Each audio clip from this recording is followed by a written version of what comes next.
Desde los estudios de Ambiente Radio, con el respaldo de Fentos y el equipo de Asalra, la Asociación de Administración Legislativa de la República Argentina, aquí comienza Ventana Pública. Te invitamos a enterarte, aprender, debatir y participar de la gestión pública y privada. Levantamos la persiana, te convidamos un mate y te hacemos un lugar en nuestra charla.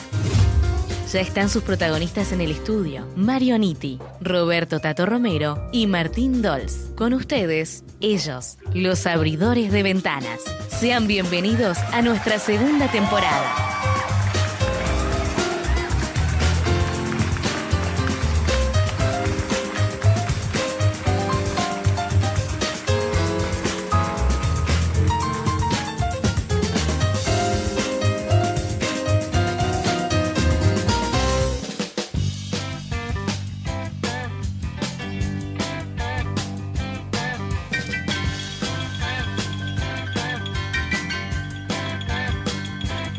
Bueno, sí, sé que tú planeas ir por la autopista del oeste hasta su fin. Andarás bien por la 66. Serpentea de Chicago hasta L. Muy buenas tardes país, muy buenas tardes Iberoamérica, muy buenas tardes mundo. ¿Qué tal? Otra vez más, otro número más de Ventana Pública, otra vez muy contentos por estar otra semana frente a ustedes que nos vienen siguiendo y como siempre abrimos una ventana a la gestión pública, a la gestión privada, a la gestión en general. Le damos la bienvenida también a nuestro operador, Ezequiel Amarillo, que está operando. Hoy me van a ver, en realidad no va a estar Tato. Tato tuvo un tema personal y no puede estar, mi coequiper, la locutora fugitiva, tampoco puede estar, pero acá estoy haciendo el aguante y llevando adelante el programa. Seguramente en un rato va a estar el tercer conductor, que es Martín Dols, que seguramente se va a estar sumando por Zoom, como hace habitualmente desde Noruega. Por lo pronto, una jornada muy linda, un día cálido, no sé si tan lindo, pero sí muy cálido. Cálido, y acá en el estudio también lo miro al operador y le digo, hace calor, ¿no? La verdad que le podemos, aunque sea con aire, le podemos poner un poquito del aire común, no tanto frío, porque si no después te voy a pedir que lo bajes. Pero bueno, tenemos una máxima pronosticada de 25 grados, es medio atípico por la temperatura, por la altura del año que estamos, pero bueno, acá estamos. Pero bienvenido sea. Esperemos que no llueva. Por lo demás, tenemos un martes muy bonito, por cierto. Un martes que es especial. Martes 17 de septiembre, y 17 de septiembre se conmemora el Día del Profesor. El Día del Profesor. No lo programamos esto, la verdad, lo estoy mirando al invitado, que como siempre mantenemos el suspenso hasta después del separador y le decimos el nombre del invitado, pero el invitado es docente universitario de la UBA, y la verdad que no lo hicimos pensando en el Día del Docente, pero así se dio. El Día del Profesor, tenemos un profesor de invitado. Y bueno, me encanta tener un colega, digamos, yo también doy clases en otra universidad, se está enterando ahora el invitado, no lo conozco, voy a hablar por primera vez con él directamente al aire y bueno, van a ver, el tema de hoy tiene que ver con el empleo público y con el empleo público, mejor dicho, es un tema más que interesante, a mí por lo menos de sobremanera me interesa, porque soy empleado público, porque soy docente en una universidad pública, porque en definitiva me formé en el ámbito público y es lo que enseño habitualmente. Y de la persona que está a mi izquierda, digamos, después vamos a hablar cómo lo descubrí, cómo llegué a él y después vamos a dejar que él se presente. En fin, lo que hacemos programa tras programa y va a salir una charla linda. Ya se lo prometí antes de que empiece, le dije la charla va a estar buena. Y él me miró y me dijo, bueno, espero que así sea. Ahí está, pulgar para arriba. Tenemos un programa siempre cargado, por fortuna, tenemos un equipazo y el programa siempre suele estar cargado.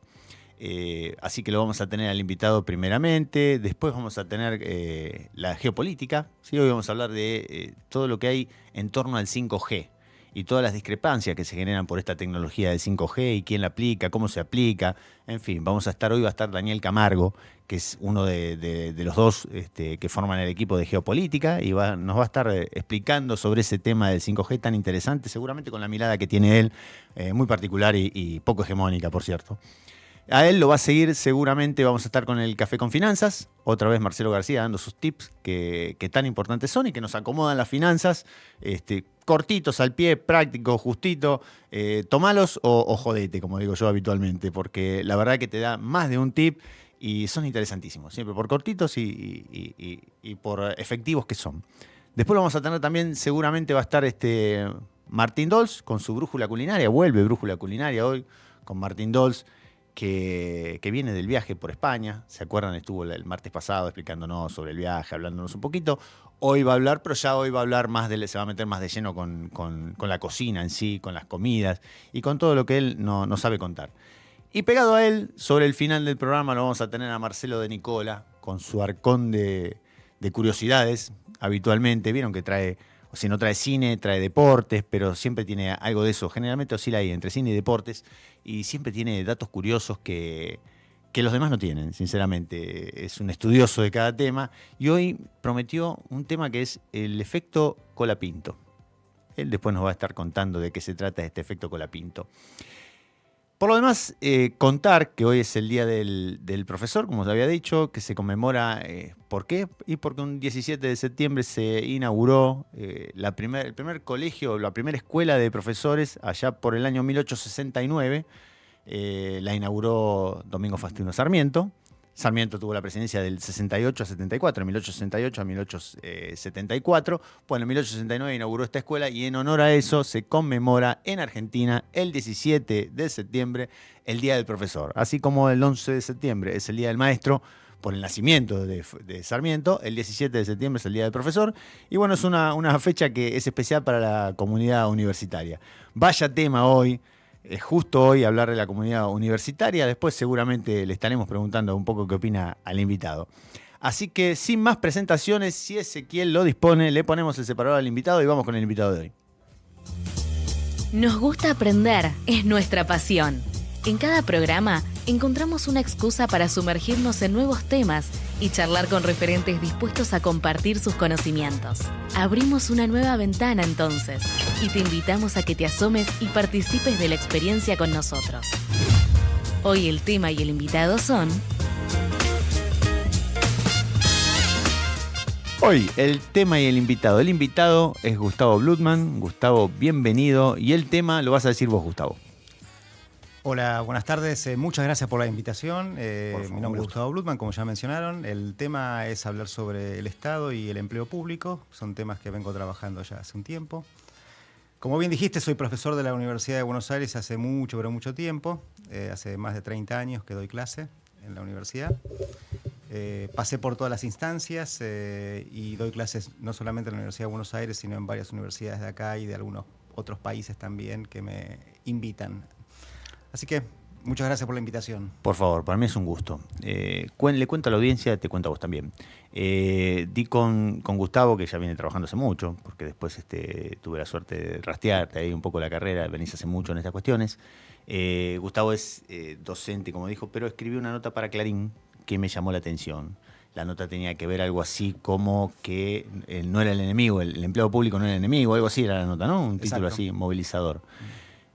Tan movilizador que en realidad a mí me llega la nota por un interpósita persona, que es habitualmente se escucha del programa, y que me dice, mira esta nota, te va a interesar el tema, porque escucha el programa y porque además en realidad es alumno de uno de los institutos.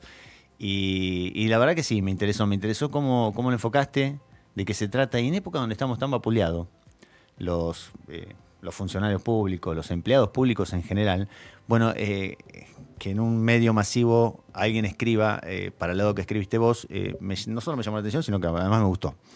E insisto, me gustó el enfoque que le diste. Habitualmente cuento, cuando hablo de estas cuestiones, cuando hacemos cursos de estas cuestiones y todo, todos me dicen, pero haces cursos, todo esto, en este momento en que los quieren rajar a todos, porque es lo que viene imperando por todos lados. Y yo creo que este es el momento de la resistencia, es el momento de mostrar verdaderamente lo que valen los funcionarios públicos, los empleados públicos, ¿sí? Y además para prepararse, porque esto es una cuestión de contexto que pasará como pasaron tantos otros contextos desfavorables y lograremos en algún momento, aspiremos a por lo menos quitar la imagen que vos citás en el recorte, que es la típica imagen, vos en lo que escribís, cada vez que se habla de empleado público nos viene la imagen de Gasalla, del personaje de Gasalla diciéndole atrás. Pero la verdad, doy fe de esto, lo he dicho un montón de veces, la administración pública está llena de funcionarios con una valía increíble que no están representados con ese personaje. Que los hay, como en todos lados, pero hay una inmensa mayoría que no es así. Así que yo lo primero que te voy a preguntar, ¿qué te motivó a escribir eso que escribiste? Y después que nos detalles un poco qué escribiste. Bien, bueno, hace bastante tiempo que vengo escribiendo. En realidad yo me dediqué una parte, soy investigador de la universidad, soy profesor titular regular de Administración Pública en la Facultad de Ciencias Económicas y estoy en un centro de investigaciones, que es el Centro de Investigaciones en Administración Pública. Es un centro que se dedica a temas de políticas públicas, Estado y administración pública, con varias investigaciones. Yo dirijo proyectos de investigación, he dirigido muchas veces muchos proyectos vinculados con lo que fue los procesos de reforma y modernización del Estado.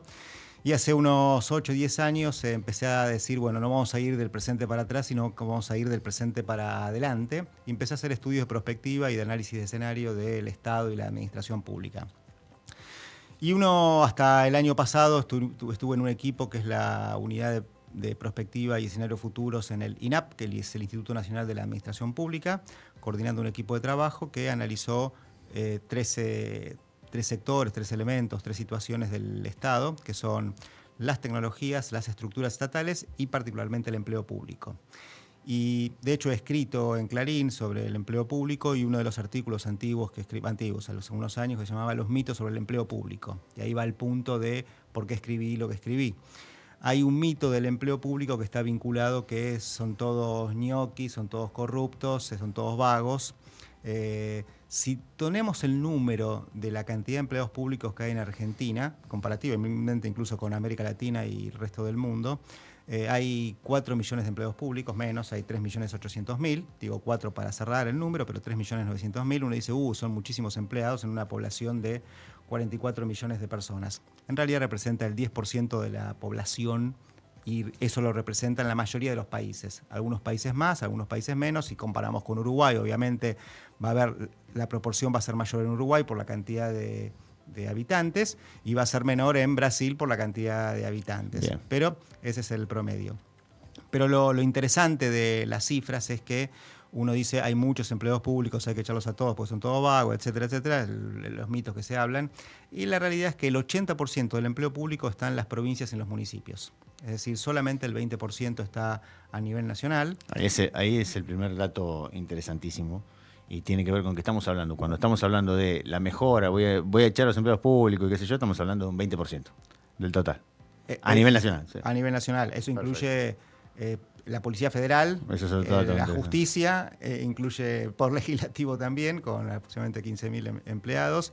Incluye a los bomberos que apagan un incendio, también son empleados públicos, también los podrían echar porque también son empleados públicos. Sí, claro. O el maestro de una provincia o el enfermero de un hospital. Claro. O sea que hablamos del total de los empleados públicos, hablamos solo de un 20%. Y ese 20% incluye, en su gran mayoría, fuerza de seguridad, docentes y personal de salud. No, el 20%, eso es para las provincias. Para las provincias representa, ese 80% está dividido en un 60% representa las provincias, un 20% representan los municipios. Sí, datos a nivel nacional se consiguen los datos más o menos ciertos, a nivel provincial relativamente ciertos, a nivel municipal es más difícil porque hay 2.000, casi 2.100 municipios y gobiernos locales y la cifra no es exacta. A nivel nacional uno tiene que contabilizar varias cosas. El empleo de lo que es el Estado Nacional, o sea, de los ministerios, no son más de 120.000 personas. No hay más que eso. De los cuales hay 25.000 que son de planta permanente y después hay unos 60.000 que son de planta transitoria. Son contratos de empleo público, algunos son que facturan, que son monotributistas, algunos tienen contratos que van por un año, que son estos últimos son los que mayoritariamente echaron en este gobierno actual. Sí. Que hablan de 20.000 personas, es un número alto, porque ahí incluyen también empresas públicas y algunos organismos estatales como ANSES o PAMI, etcétera, que en algunos casos ni siquiera son considerados empresas públicas, como el PAMI no es una empresa pública, claro. pero como al estar intervenido y las directivas salen desde el gobierno nacional, entonces uno podría llegar a considerarlo. Pero en síntesis, el grueso está en las provincias que tienen salud y educación y policía, ese es el grueso principal, y cuando uno dice vamos a echar empleados públicos, uno tendría que echar salud, educación y seguridad, cosa que parece irrisorio en un país que necesita salud, educación y seguridad. Sí, claro. Ese es el tema central. A nivel nacional hay mucho empleado público en diferentes áreas, seguramente estarán las personas que no trabajan, pero yo hace mucho que conozco y trabajo y he funcionado en varios organismos públicos y sé de que hay muchos, pero muchos empleados públicos que ejercen su trabajo con mucha vocación, que tienen muchas ganas de trabajar y les gusta trabajar en el Estado, que toman una decisión. Algunos entraron porque no conseguían otro trabajo, algunos lo toman como un trampolín a otra cosa, pero hay muchos que lo hacen porque tienen ganas de ayudar a la gente. En algún momento trabajé en Desarrollo Social, por ejemplo, que es un organismo que brinda acción, trabajé en educación y la gente quiere hacer cosas, independientemente del gobierno de turno que haya en ese momento. Bien, es decir que si estamos hablando de bajar el presupuesto, es una pequeña proporción la que se puede bajar y es muy grande el daño que se puede hacer. Mínimo, y de hecho el actual presidente dijo no voy a echar a ningún empleado público que trabaje y ahora habla de que están echando a los ñoquis. En realidad no echaron a ñoquis, probablemente algún ñoqui anda suelto por ahí que lo echaron, pero hicieron barrida de lo que había para reducir gasto, que no reduce nada de gasto. La verdad que el costo del empleado público que echaron es mínimo. Echaron gente que cobraba al día de hoy, serán 300.000, 400.000 pesos. Sí. Es nada. No mueven perímetro. No mueven perímetro, son gente que era secretaria de algún funcionario o un administrativo que hacía alguna tarea, gente que en algunos casos puede ser que no haya conseguido otro trabajo y le dieron ese lugar, pero se ponía a trabajar, hacía cosas para el Estado. Y alguna vez me dijeron, es tan importante en un set de cine el que sirve el café, que para que los actores trabajen bien, lo que digo es tan importante el director nacional, el secretario del secretario, como el administrativo que le lleva la documentación al funcionario. Bien, bien. Te voy a preguntar, Gustavo, ¿cómo ves la capacitación, la formación de los funcionarios públicos? A nivel está muy repartida porque por lo mismo que decía, estamos en un país federal, cada provincia tiene su autonomía y maneja sus propios recursos. De hecho, cada provincia nombra a sus policías, nombra a sus médicos, enfermeros y a sus docentes. La capacitación a nivel nacional, que es la que da el INAP, el Instituto Nacional de la Administración Pública que mencionaba, en realidad está muy bien organizada y así como muchos organismos tienen cierto prestigio, como el INTA o como SENASA o como la CONEA, que tienen un prestigio no solamente nacional sino internacional, el INAP realmente ha organizado acciones que están vinculadas con la actividad de fortalecer a los funcionarios. ¿Es posible mejoras? Sí, es posible mejoras. Nosotros impulsamos en su momento, y vengo escribiendo cosas al respecto, de lo que se llama del paso del cuello azul al cuello blanco, del cuello blanco al cuello digital. El cuello azul es los trabajadores principio del siglo XX, que trabajaban en las industrias. Si uno recuerda la película Tiempos Modernos de Chaplin, entonces uno tenía el overol o el mameluco que usaba azul y por eso se lo llamaba de cuello azul. Y ese es un pasaje que se dio después con los administrativos de cuello blanco y ahora hay un pasaje a lo que se llama el cuello digital. Es decir, ya no se lo ve por la ropa, el cuello blanco es por la camisa blanca, sí. No se lo ve por la ropa, sino por los conocimientos. Si uno dice, hace 20 años uno pensaba que iba a usar celular y todas las funciones que tienen los celulares, no, era uno que se conectaba primero con un celular, no sabía qué hacer, salvo marcar los números y llamar por teléfono, hoy día lo usa para hasta hacer trámites. Lo mismo va a suceder con el empleo público porque las tecnologías, y el empleo público y el empleo privado, las tecnologías avanzan y la gente va a tener que apropiarse de muchas de las herramientas que existen en la actualidad para desempeñarse en el trabajo. Y eso requiere una funcionalidad en los organismos de capacitación que debería visualizarse. Yo creo que a esta altura, aparte porque lo han dicho, no hay un interés pleno para desarrollar capacitación específica para los empleados públicos, pero bueno, de todas maneras hay que manifestar e impulsar acciones como para que esto se lleve a cabo. A nivel de las provincias y de los municipios es variada la situación. si tenemos que mirar de qué manera ingresan los policías, los médicos o los maestros, en realidad siempre hay un sistema de selección. Es decir, los que entran no entran como ñoquis, entran porque los seleccionan específicamente. Hay junta de clasificación, los médicos tienen que ser médicos o los enfermeros tienen que tener un título y los policías tienen algún sistema de 2, 3, 4, 6 meses o un año de acuerdo a la provincia. Claro. Después evaluaremos si funcionan bien, regular o mal los enfermeros, los médicos, los docentes y la seguridad en general. Eso falta en la Administración Pública Nacional, que es que los empleados públicos estén concursados. Existe todo el sistema. Una de las cosas que planteo en el artículo que vos mencionaste es quieren incorporar acciones que ya figuran en los sistemas, tanto de qué manera tienen que ingresar la gente por concurso, existe concurso. Eso también me interesaba, porque vos marcás eso, marcás lo que se quiere imponer y que ya están, son herramientas que ya están, hay que mejorarlas. A ver. Sí, hay concursos, hay lo que se llama Sistema Nacional de Profesión Administrativa, de que uno tiene que hacer varias instancias para obtener el cargo.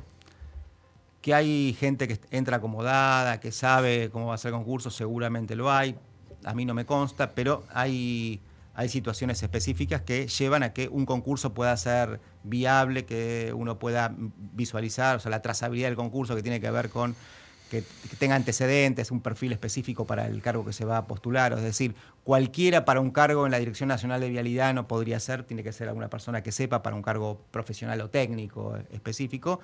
Y después hay instancias psicológicas y entrevistas individuales y hay una preselección, o sea que hay instancias, hay que llevarlo a cabo.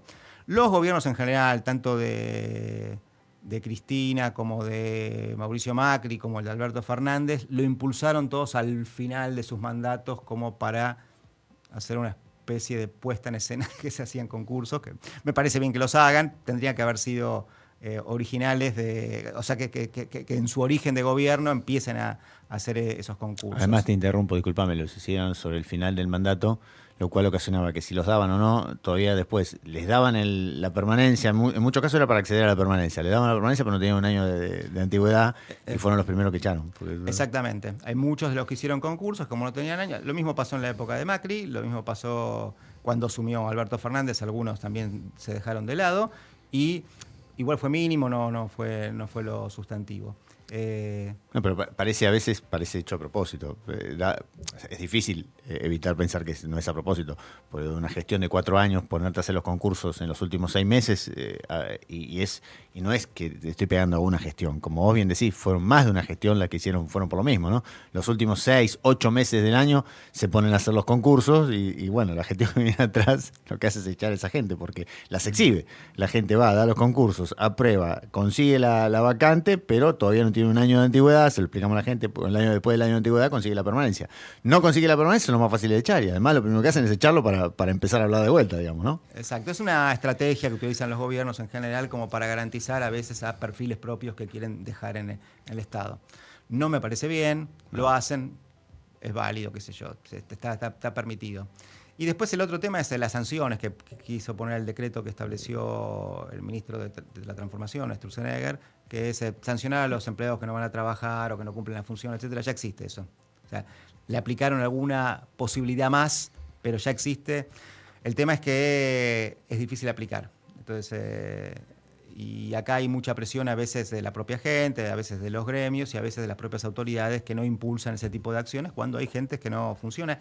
Y el problema es que le da mala imagen al empleo público cuando hay una persona que ven que no trabaja y la dejan estando en el lugar. Entonces, bueno, todas estas cosas que se pretenden hacer, estas cuestiones que existen normativamente, hay que ponerlas en práctica, nada más. Es muy sencillo, ponerlas en práctica. O sea, ya están normadas. Bien, acá me pregunta el licenciado Carlos Alberto Aguirre, ¿qué capacidad tecnológica propondrías qué capacidad tecnológica tendrían que tener? Imagino que ha querido preguntar eso. ¿Qué capacidad tecnológica proponés vos que tienen que tener los empleados públicos? ¿Hacia dónde tendría que apuntar esto? Ahí, como decía antes con el ejemplo del celular, hace 20 años no sabíamos cómo funcionaba, hay toda una serie de tecnologías nuevas que van apareciendo y hasta fue forzada positivamente por la pandemia. Es decir, antes, prepandemia, ¿quién manejaba un Zoom, un Meet o un Teams? Nadie lo maneja, pocos lo manejaban, no digo nadie, pocos lo manejaban y al día de hoy es algo común hacer reuniones por esas plataformas digitales. las aprendimos, o sea, las aprendimos forzadamente porque vino la pandemia y teníamos que comunicarnos.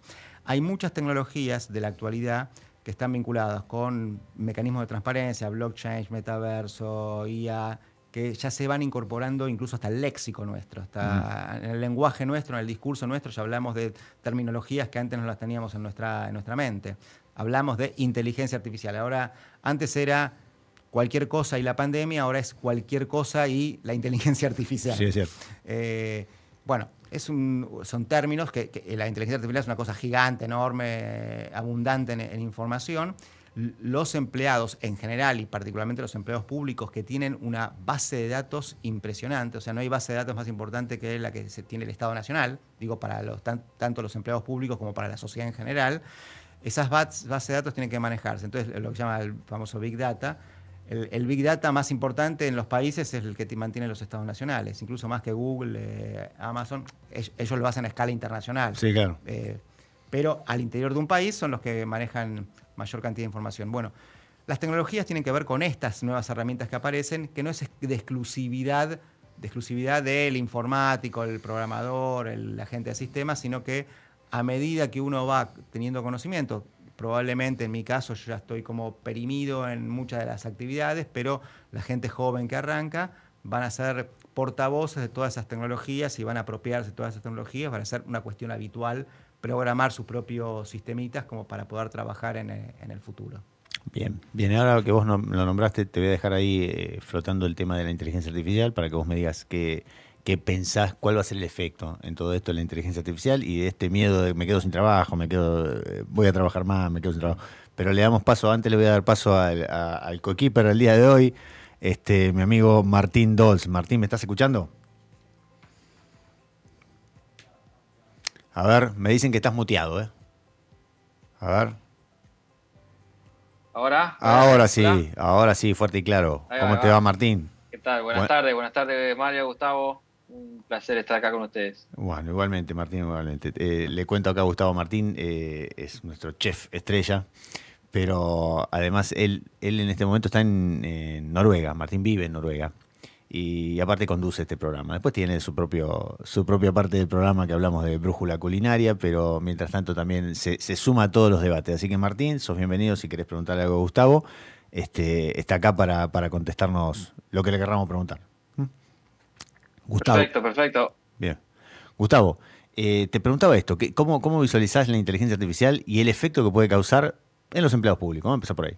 Ok, primero quiero hacerte una aclaración. ¿Puedo yo después preguntarle también a Martín cómo se cocinan algunas cosas? ¿O solamente él me va a preguntar a mí? ¿Qué decís, Martín? No, este es un intercambio, ¿no? Por supuesto, estamos acá para compartir. Está bien. Bueno, el tema de la inteligencia artificial es un tema que está en boga, como decía antes, está desarrollándose, todavía estamos recién en los primeros pasos de la inteligencia artificial. Como en todas las cosas no hay que tenerle miedo, hay que saber de qué manera se usan. Si bien los máximos exponentes de la inteligencia artificial, de hecho el creador del ChatGPT ya él mismo planteó ciertos grados de inseguridad, o Harari, el famoso que escribió varios textos, el último Nexus, el escritor israelí, el divulgador israelí, también plantea esto de hay que tener cuidado porque ya los sistemas empiezan a hablar entre sí. Empieza la paranoia Terminator, digamos. Sí, hay una cosa, algo por el estilo, entre Terminator y Matrix al mismo tiempo. Claro, yo digo, perdóname, ¿no? Sí. Pero esto es como cuando de chiquito nosotros miramos la película de Tiburón y después nos queríamos meter al agua. Ahora, cuando nos hablan de inteligencia artificial, nos acordamos de la película y nos agarra miedo. Yo tengo mi propia visión al respecto, quiero escuchar la tuya. Sí, bueno, hasta hace no mucho tiempo teníamos miedo de poner los datos en algunos sistemas y uno ponía cualquier dato en Facebook, en Instagram, en Twitter, etcétera, sin ningún problema, pero cuando el Estado nos pedía, tiene que poner su DNI, no, ¿cómo voy a poner mi DNI? Y uno sube fotos en la playa o la familia festejando un cumpleaños sin ningún tipo de problema, como diciendo acá estoy presente. Lo mismo sucede con la inteligencia artificial. Va a haber que vamos a tener que hacer los países, digo vamos porque soy parte de un país, tener algún grado de regulación, así como se plantea ahora en Brasil con el tema de Twitter, o en algunos países de Europa el tema de algunas plataformas. Vamos a tener que tener algunas regulaciones específicas para evitar que esos sistemas controlen el tipo de información. Por ahora está todo muy incipiente. Si uno pone algunos datos de lo que uno quiere, a veces no le sale correctamente lo que uno está buscando, entonces aparecen cosas medio raras. Pero hay que ver de qué manera los que tienen el control de esas plataformas que uno utiliza para la inteligencia artificial o los programadores que armen para la inteligencia artificial tendrán que tener algún tipo de normativas o, como decía antes, regulaciones específicas para evitar que lo que se diga o lo que se plantee sea incómodo, inequitativo o desigualitario respecto de la información que circula. Todos los vemos. Yo leo Twitter habitualmente, no soy muy tuitero, ni tengo muchos seguidores, ni nada, no me interesa tampoco. Y veo que cada uno pone lo que se le canta en cualquier momento. Cuando esto es masivo, a veces uno puede cambiar opiniones. Y en inteligencia artificial esto también puede derivar a cambio de opiniones sin ningún sentido. O sea, la semana pasada tuvimos acá un especialista y hablamos de algoritmos y de esto, puntualmente. Esto de tirar una fake news y propagarla, digamos, ¿no? Esto mismo que estás diciendo vos. Bueno, la inteligencia artificial en ese sentido hay que tener cuidado. No solo por la inteligencia artificial, ya por los bots hay que tener cuidado. Así que no, pero bueno, son cosas de la época. Mientras lo miro al operador, le voy a pedir el primer temita musical y te voy a dejar pensando, primero que pienses un tema musical, que después te voy a pedir un tema musical que te guste para ponerlo. La única limitación es que tiene que ser de habla hispana, nada más. Y segundo, vamos a seguir mirando hacia adelante, hacia el futuro, y pensalo esto, porque la pregunta es, ¿qué temática de capacitación vos entendés que tendría que estar presente y de la que no se habla? Tecnología se habla ahora, todo el mundo dice, no, tiene que estar la tecnología presente en la capacitación de los agentes públicos. ¿Qué cosa no se habla y vos sentís que sí debiera estar presente en la formación de los agentes públicos? ¿Te parece? Para después del tema, entonces.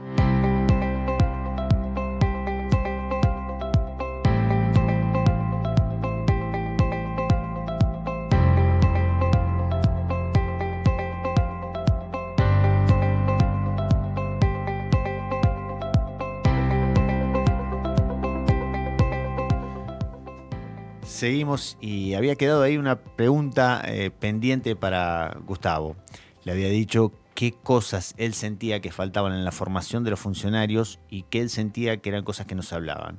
En mi caso yo tiro lo mío y te doy la posta a vos para que sigas. En mi caso lo que creo que falta de capacitación en los funcionarios públicos es cuestiones de liderazgo. Creo que hay una carencia de líderes en la función pública, en la función en general, privada también, pero en la función pública se nota mucho. Faltan líderes capacitados y formados para ser líderes. ¿Y vos qué me decís a todo esto, Gustavo? Sí, primero hay que diferenciar lo que son líderes de jefes. No es exactamente lo mismo. De hecho, estamos haciendo un trabajo en salud y un médico puede ser un excelente médico, pero si lo nombran director de un hospital, probablemente no sea tan buen médico como es como director del hospital. Puede serlo, pero puede que no. Entonces sí coincido con vos plenamente que faltan líderes en todos los ámbitos de lo que son la gestión de las diferentes organizaciones. Ahí si me dejás, te meto un bocadillo, algo que me dijeron no es de mi autoría, sino que me lo dijeron. Me decían, vos pensás que cuando vos haces carrera en algún lugar, vos empezás haciendo una función técnica que es la que aprendiste, la formación de grado o tu formación, la que vos tenés, con el tiempo cada vez te alejás más de lo técnico y empezás a tener que desarrollar otras habilidades. Y cada vez es menos de lo que vos. Yo, como contador público en el Senado, ya no hago cosas de contador público. Que no tiene, y el día que me tocó ser director de administración, ya no hacía cosas que tuvieran que ver con lo que yo había aprendido, ni liquidaba impuestos, ni mucho menos.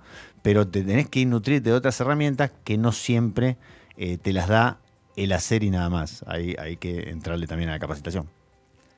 Sí, bueno, si tenemos que ver lo que estudié yo y a qué me dedico.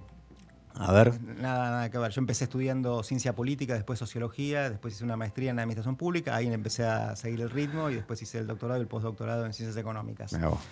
No sé sumar ni restar ni con calculadora y sin embargo siempre me tocó tareas vinculadas con lo que es la economía, la administración. También gestioné programas y proyectos bastante grandes, importantes y vinculado con el financiamiento. Trabajé en el Ministerio de Economía, trabajo en la Facultad de Ciencias Económicas, así que los números me persiguen y yo le estoy corriendo para adelante. ¿Y vos les escapás? Si yo les escapo, claro. Pero me siguen y entonces tengo que... suerte que ahora está el Excel, entonces me ayuda un poquito. Y me empecé a dedicar a temas que a nivel profesional vinculados con lo que son los procesos de planificación. Sí. Participé como coordinador en varios proyectos de planificación y sigo haciéndolo.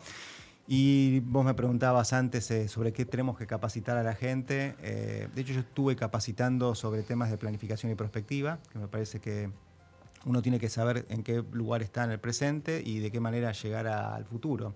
Por eso me parece que es válido tener como herramientas vinculadas con esto. La planificación no tiene que ser una planificación exclusivamente operativa, como es el presupuesto, saber que hoy tenemos tanta plata y llegamos a fin de año con tanto gasto, sino pensar qué es lo que buscamos como en cada organización, su visión, su misión, su dirección estratégica, sus metas, cuáles son las fortalezas, etcétera, las brechas que tenemos y cómo llegar a las metas correspondientes.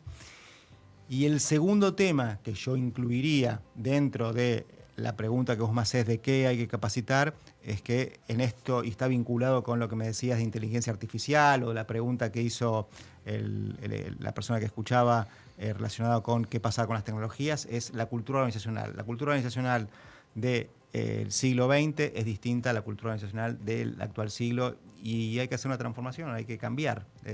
A ver, ¿qué cosas puntuales vos ves como diferente? Y en principio los vínculos son distintos. Hoy uno habla de, por ejemplo, de trabajo híbrido.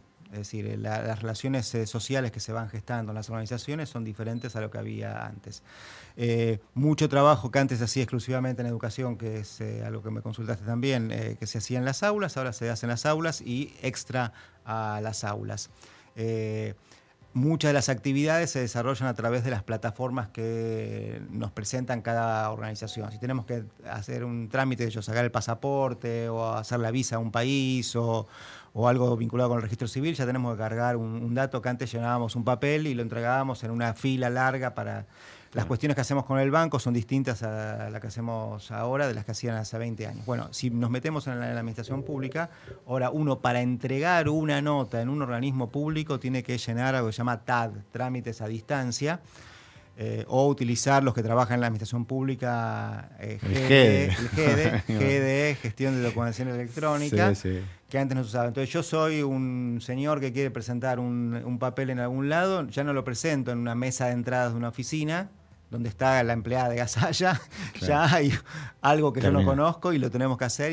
Y al día de hoy, los que estamos en esa transición de lo que es el papel a lo electrónico, lo estamos notando. Nuestros hijos y nuestros nietos va a ser algo común y simple llenar la documentación vía electrónica. Ni van a saber lo que es, como que le decís no sé si tenés hijos, un hijo o un nieto o chicos, le decís, voy a poner el magazine, el cassette, no saben de qué estamos hablando. Bueno, ahora hay otras plataformas y las plataformas que existen al día de hoy, que nos estamos apropiando nosotros ahora, dejarán de existir en un futuro y los que siguen tendrán que ir transformándose.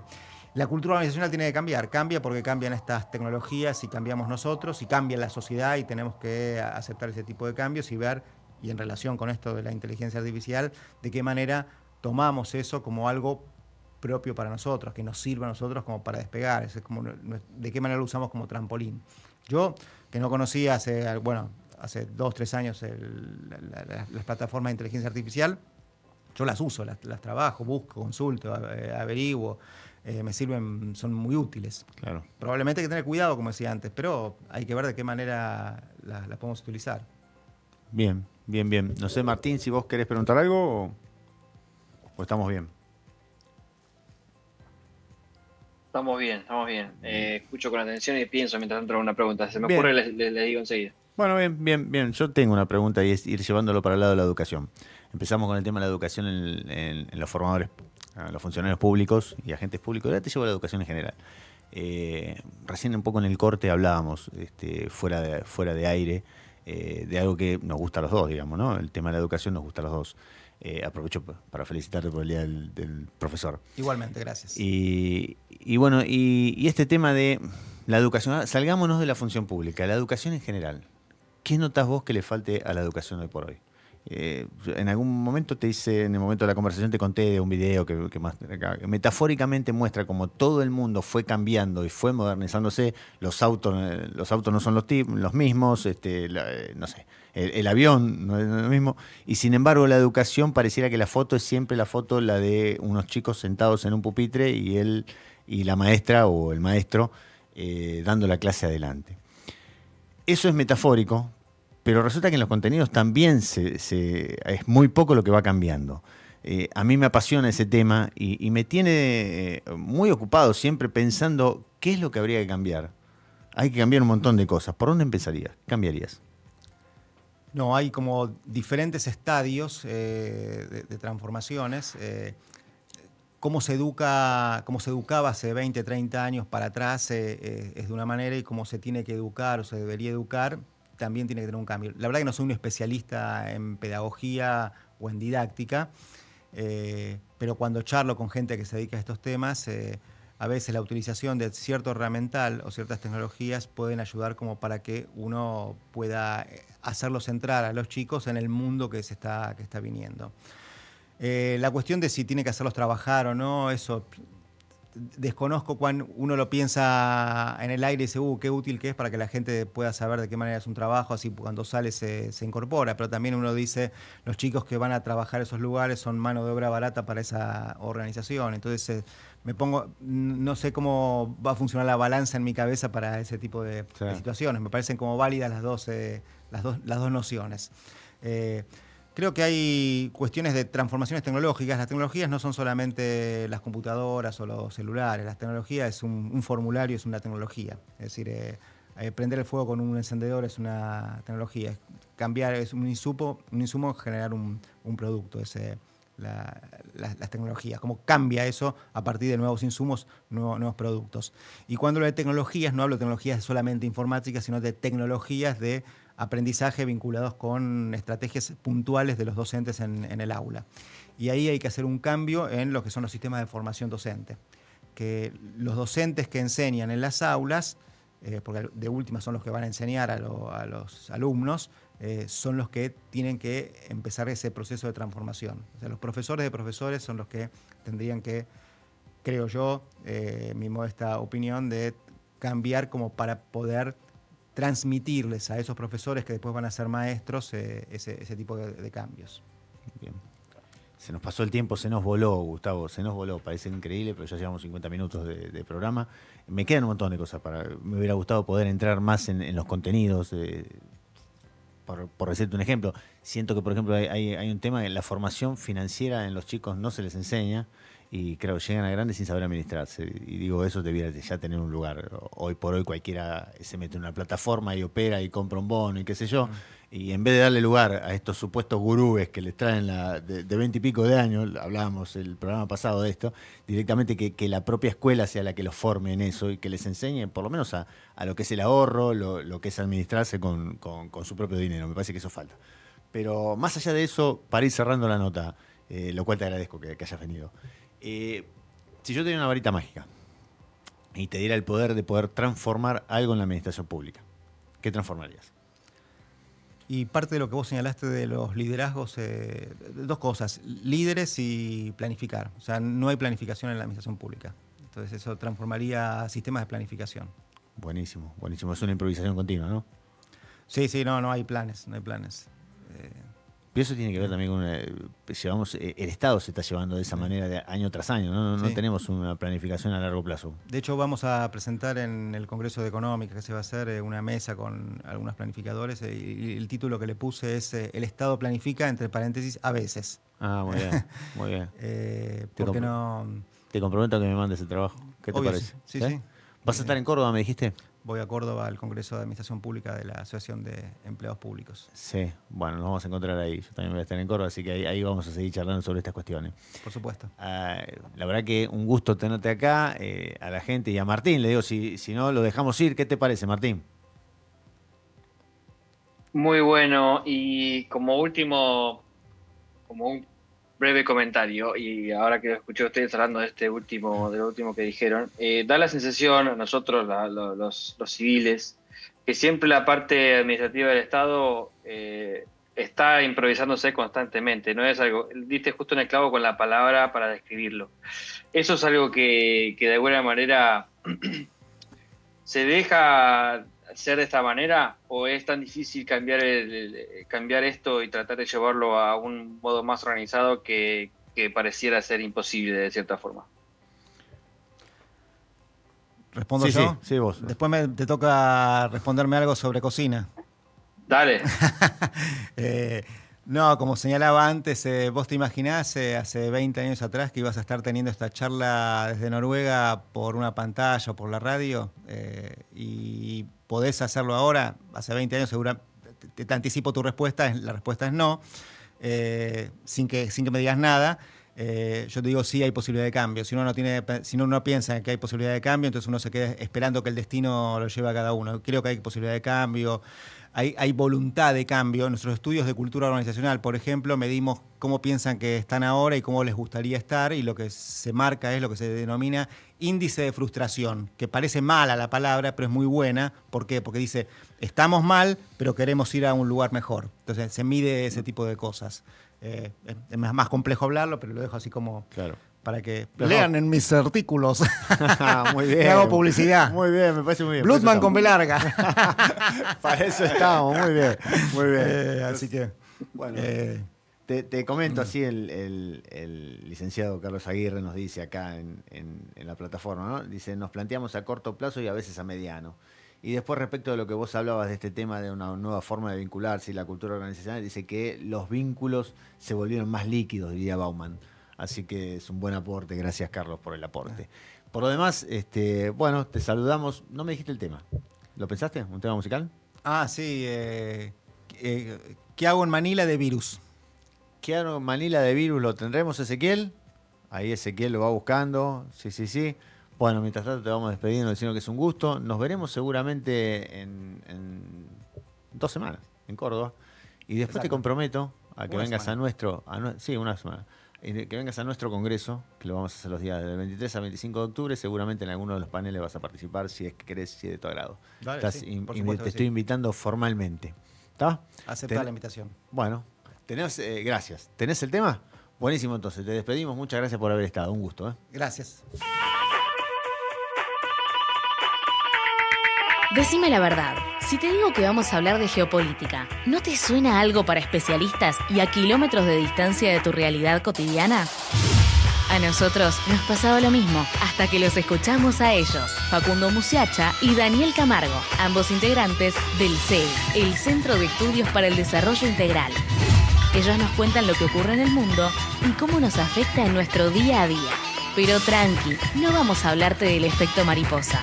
Eso se lo dejamos a programas menos creativos.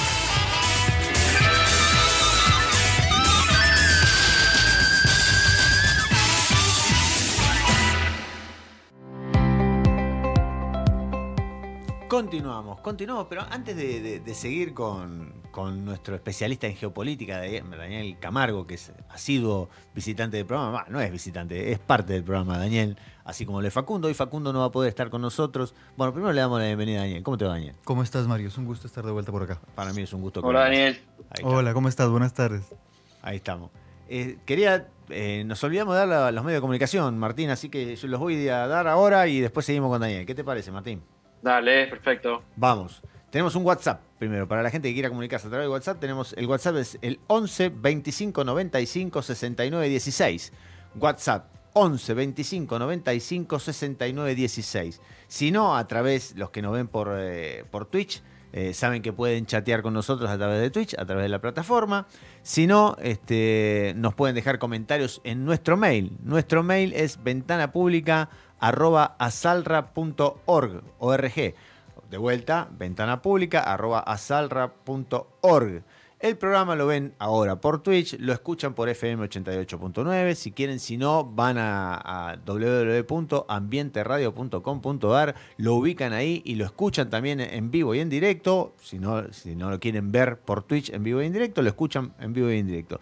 Y si no, esperan y mañana el programa sale por YouTube. ¿En dónde? En el canal de Asalra. Van a YouTube, ponen @Asalra, los va a llevar a nuestro canal. En nuestro canal buscan Ventana Pública y encuentran todos los programas que tenemos hasta ahora. Lo mismo con Spotify, pero en Spotify lo buscan como Ventana Pública y aparece en Spotify también. Y va a aparecer más grande todavía porque ¿sabe cuántos programas tenemos, Martín? ¿Hoy cuántos programas cumplimos? ¿Cuánto? Te tiro a ver si puedo adivinar. ¿45 o 46? 50 programas, señor Dolz. Hoy cumplimos 50 programas. ¿Qué tal, Muy bien, Espectacular. Y yo me había olvidado de decirlo. Claro, no está Tato y no llevamos el número de los programas. Tato estaría diciendo que es el 50 en la quinela. Y lo estaría inventando. Pero ahora no tenemos a qué jugarle ahora. Claro, tal cual. Ahora me voy a fijar qué es el 50 en la quinela. Lo voy a consultar al tío Google a ver qué es. Así que bueno, estamos de festejo, 50 programas, increíble, ¿eh? Increíble. Empezamos el año pasado como una prueba para ver qué era, un programa que primero iba a ser de 1 hora, después hicimos 1 hora y media, dijimos 1 hora y media, vamos a poder llenar 1 hora y media, qué sé yo. En particular no había hecho nunca radio. Y no solo eso, mirá, me encuentro 50 programas después, con un programa de 2 horas y que a veces nos queda corto. A veces no, la mayoría de las veces nos queda corto. Y con un equipo formado del cual la verdad que está buenísimo poder contar con Daniel, con Facundo, por supuesto que se sumó Martín y Martín está todos los programas, así que parte del programa. La verdad que tenemos un equipo que no se me había ocurrido, así que bueno, nos felicito por eso. Así que habiendo hecho este parroquial, entonces sí, te comento, ¿qué nos trajiste para hoy? Hoy vamos a charlar de un tema muy interesante que es la disputa geopolítica actual vinculada a la tecnología. Es decir, existe una intersección entre tecnología y poder y hoy particularmente vamos a hablar del despliegue de la tecnología 5G. Bien, bien. ¿Te interesa primero decirme 2 o 3 palabritas de qué es el 5G para que la gente, el que nunca sabe, porque se habla en todo lado y nadie lo explica qué es el 5G? Hablando mal y pronto, Sí. actualmente estamos en el capitalismo de los datos. Bien. Es decir, el valor actual de la información radica en la capacidad que ésta tiene para la toma de decisiones. El desarrollo de la Internet ha pasado por diferentes estadios de la conectividad, es decir, de la capacidad y de la velocidad para transmitir esta información. La tecnología 5G permite un ecosistema digital en donde se transporte mucha más información de mayor calidad y a mayor velocidad.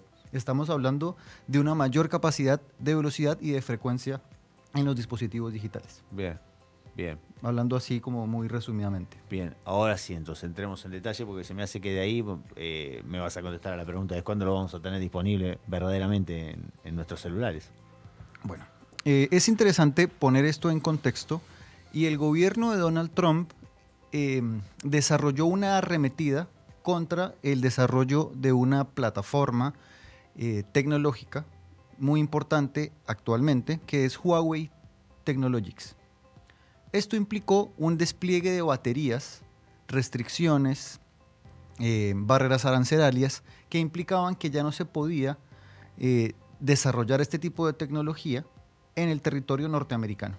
Es decir, yo no podía fabricar este tipo de elementos ni podía tampoco implementarlos con la excusa de Donald Trump en donde se estaba robando información, porque esta infraestructura digital por supuesto responde a los intereses de la República Popular de China. En este sentido, esto que plantea Donald Trump es cierto. Y esto implica pensar cómo existen tensiones en función de los diferentes desarrollos tecnológicos. Solemos pensar nosotros en Occidente que la Internet es algo global. Sin embargo, no es así. Si nosotros vemos a Rusia, vemos que ellos tienen un buscador de Internet que se llama Yandex, un motor de búsqueda que se llama Yandex. Si vamos a China, ellos tienen su propio buscador de Internet. En Occidente nosotros tenemos nuestro propio sistema. Para que pongamos un poco en tensión esto, si nosotros pensamos en China, China aplica un muro digital en donde la información que consumen o la información con la cual el ecosistema está constantemente en desarrollo no permite el acceso a información por parte de Occidente. En ese sentido podemos darnos cuenta que el globo no tiene una sola Internet. Estamos en diferentes ecosistemas digitales. Son globos, no es un globo, digamos.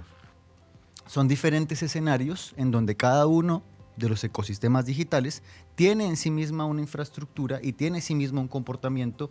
Y esto es fundamental porque si nosotros tenemos presente el desarrollo de la digitalización, estamos nosotros a la puerta del desarrollo de la inteligencia artificial y de la aplicación de esta tecnología en los diferentes elementos de la vida diaria. Y esto está directamente vinculado a la tecnología 5G.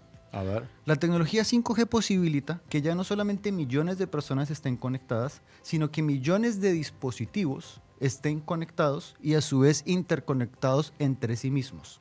Estamos hablando de un proceso de extracción de datos muchísimo mayor al precedente que se ha llevado con las tecnologías 2G, 3G y 4G. ¿Esto qué implica? Cuando nosotros pensamos, por ejemplo, la administración de lo público, ahora tenemos que pensar la interferencia o la intersección que existe entre la sociedad civil y el Estado mediatizado por la tecnología. Voy a ser más claro. Hablamos de las smart cities, de las ciudades inteligentes. Es decir, hablamos de cómo nuestras infraestructuras críticas que permiten que las sociedades funcionen día a día, hablo yo, por ejemplo, del sistema de transporte, del sistema eléctrico, de los sistemas de acueducto, de los sistemas educativos, de los sistemas de telecomunicación. Todos estos sistemas actualmente se están montando bajo la plataforma de la tecnología 5G, es decir, del Internet Industrial de las Cosas. Uh-huh.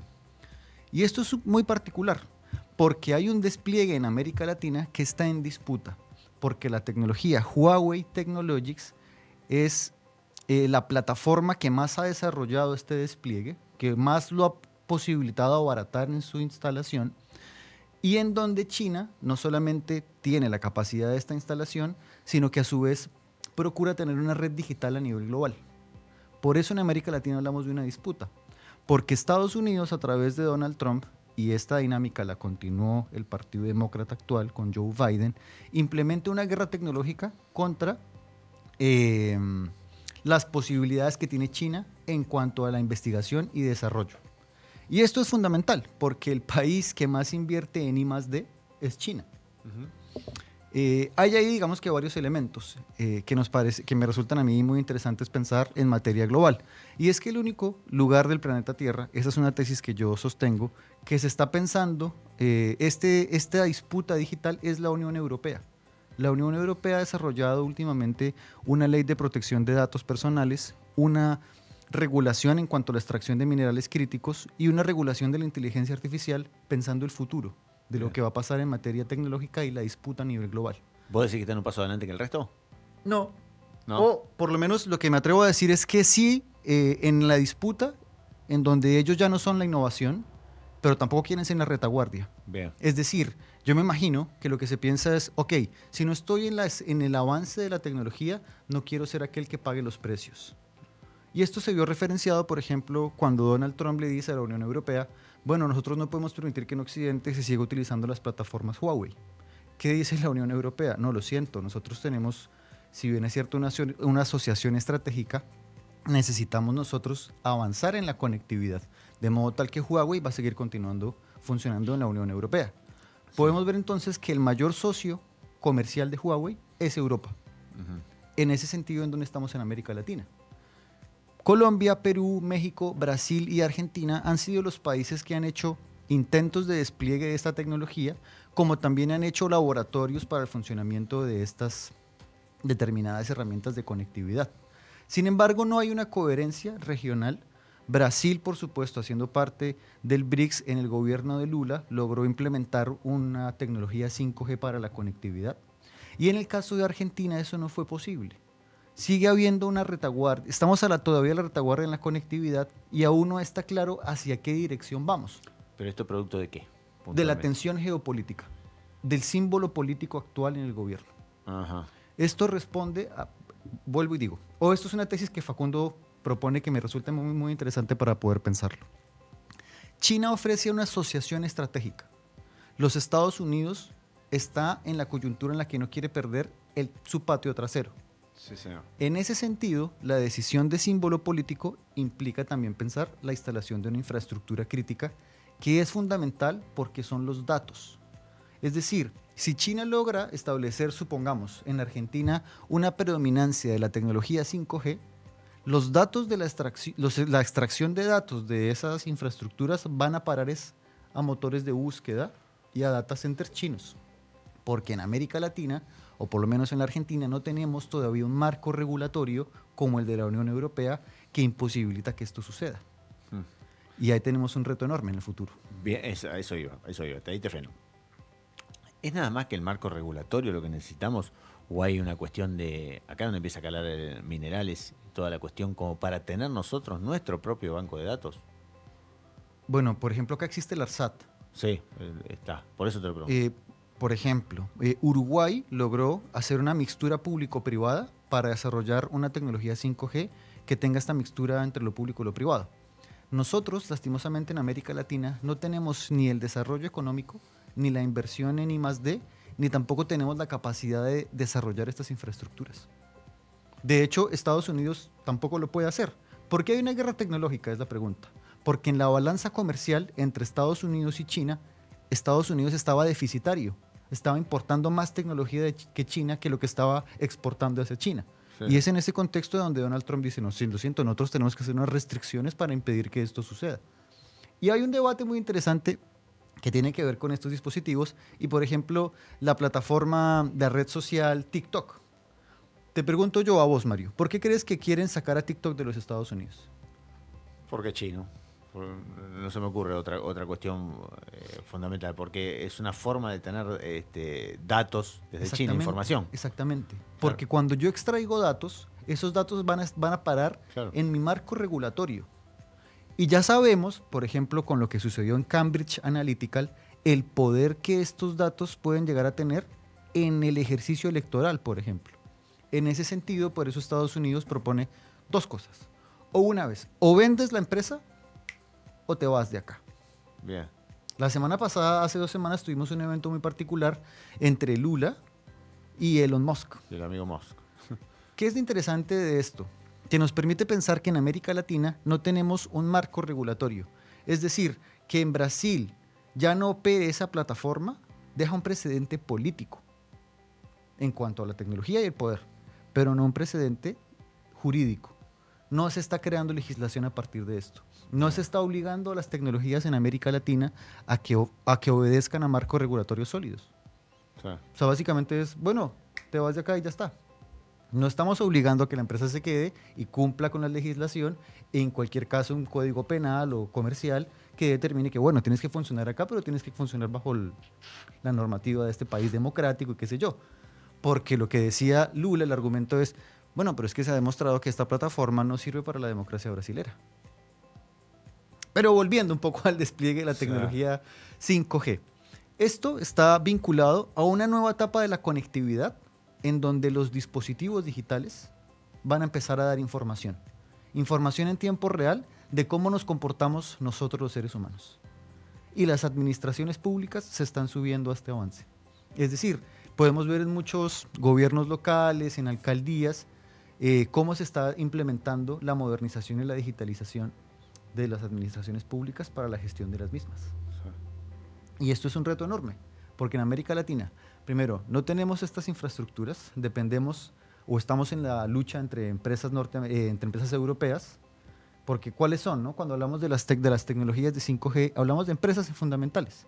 Y China tiene dos, TLC y Huawei Technologies. Sí. Las empresas europeas son Ericsson y la otra sueca que en este momento no se me va. Existe una empresa norteamericana y surcoreanas. En ese contexto, el desarrollo de la ruta de la seda ha posibilitado que China despliegue la nueva etapa de la conectividad. Es decir, que la conectividad 5G tiene cara china. Bien.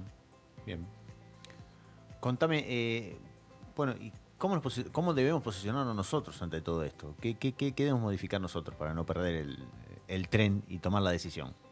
Más allá de la decisión política, queda claro lo que vos estás diciendo. En este momento la decisión es o negociar con China, algo que el gobierno actual, o por lo menos el color político actual, no lo quiere hacer, y seguir a la espera de asociarnos a Estados Unidos. Esto es lo que me estás diciendo. ¿Qué le ves? Porque eso no va a pasar. No, con este color político no va a pasar. ¿Qué ves a futuro? A ver, yo creo que la pregunta es bien profunda porque creo que tiene que haber una cultura digital que no solamente nos indague sobre nuestra conectividad y nuestros dispositivos, sino sobre los riesgos de la era digital. Sobre cómo, por ejemplo, la extracción de datos posibilita que mis decisiones estén permeadas por un algoritmo en la medida en la cual yo ya no sé si estoy siendo yo el que toma la decisión o estoy siendo influenciado por un gigante tecnológico. Sí. En ese sentido, cuando hablo yo de cultura digital, creo yo que las currículas en los colegios y en las universidades tienen que ayornarse. Desde mi perspectiva, deberían haber materias como minerales críticos, cultura digital, extracción de datos, ciberseguridad. Creo que eso debería cambiar. Es un elemento que la escuela sigue pensándose de manera análoga. Y creo que si me preguntas a mí cuál sería, si yo tuviese algún momento de decisión política, yo cambiaría las currículas académicas. Bien. O por lo menos creería que va por ese lado. Bien, mira como de alguna manera siempre terminamos en lo académico, ¿no? Hoy es el día que estamos hablando de la educación. Vos estás planteando de cambiar la currícula, o sea, contenido académico. Yo, por ejemplo, quiero decir algo muy interesante. Dale. Hace unas semanas aconteció en Europa algo trágico, que fue este tipo que lastimosamente abusó de su mujer y Sí. operó a través de las redes sociales, una red secreta de un blog, para que esto sucediera. En Europa hay un debate enorme con la protección de datos personales. Por ejemplo, no se pueden aplicar algoritmos de reconocimiento facial, como tampoco algoritmos de reconocimiento de las emociones en los espacios privados, Sí. porque la ley de protección de datos no lo posibilita. Si esto hubiese sucedido en China, el comportamiento de este personaje hubiese sido identificado Claro. y este tipo no hubiese podido hacer semejante cosa. No estoy queriendo decir que la privacidad tenga que ponerse en tela de juicio, pero si esta gente logra identificar que me cae mal el Dibu Martínez, que me la paso leyendo todo el día, que me gusta escuchar la renga y que, o sea, es decir, si tengo un algoritmo que todo el tiempo está identificando mi comportamiento, ¿cómo no identificó que esto sucediera? Claro. Y hay unos debates muy interesantes y es, ¿qué vamos a hacer con la regulación de datos en América Latina? Somos un campo en disputa por los minerales, somos más de 500 millones de personas. Creo que hay preguntas hacia el futuro muy interesantes respecto a la tecnología. Y qué bueno lo que traes porque es un debate, es un debate. ¿Dónde está la delgada línea entre ir más allá de lo que queremos para la privacidad, digamos, y el control, ¿no? ¿Hasta dónde llegamos? Yo creo que sí, es para hablarlo. No es que no es para hablarlo, sí que es para hablarlo. Yo creo lo siguiente. Yo creo que la disputa por la privacidad ya está perdida. En este mismo instante, no solamente nos está escuchando toda la comunidad Salra, sino acá el amigo Google, ¿no? Porque este dispositivo está pensado para extraer información vocal, geográfica, geolocalización, etcétera, etcétera. Sí. En ese sentido, pienso yo, ¿cómo los estados tienen que posibilitar que la información no solamente quede para los beneficios de las empresas tecnológicas, sino también para las sociedades? No sé si me hago entender.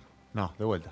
A ver, nosotros tenemos que darle un mayor valor a nuestros datos en América Latina. Sí. Tenemos que tener unas políticas de regulación de información en donde los estados tengan un papel fundamental Bien, para que esta información no quede en gigantes tecnológicos. bien. Es una disputa enorme porque, vuelvo y digo, si nosotros implementáramos 5G, Huawei en América Latina, en toda América Latina, esa extracción de datos, todos esos datos van a parar a los data centers que están en China, Sí, porque nosotros no tenemos la capacidad de legislarlo. sí. No tenemos Entiendo. el marco regulatorio sólido, como sí sucede en la Unión Europea. No estoy queriendo decir que el espejo tenga que ser copiar una legislación que responde a unos intereses muy particulares. Sin embargo, creo que no existe una coordinación regional en América Latina, no tenemos valor por nuestros datos y tampoco desarrollamos este tipo de infraestructuras. Bien, bien. Martín tiene una pregunta para hacerte. Martín.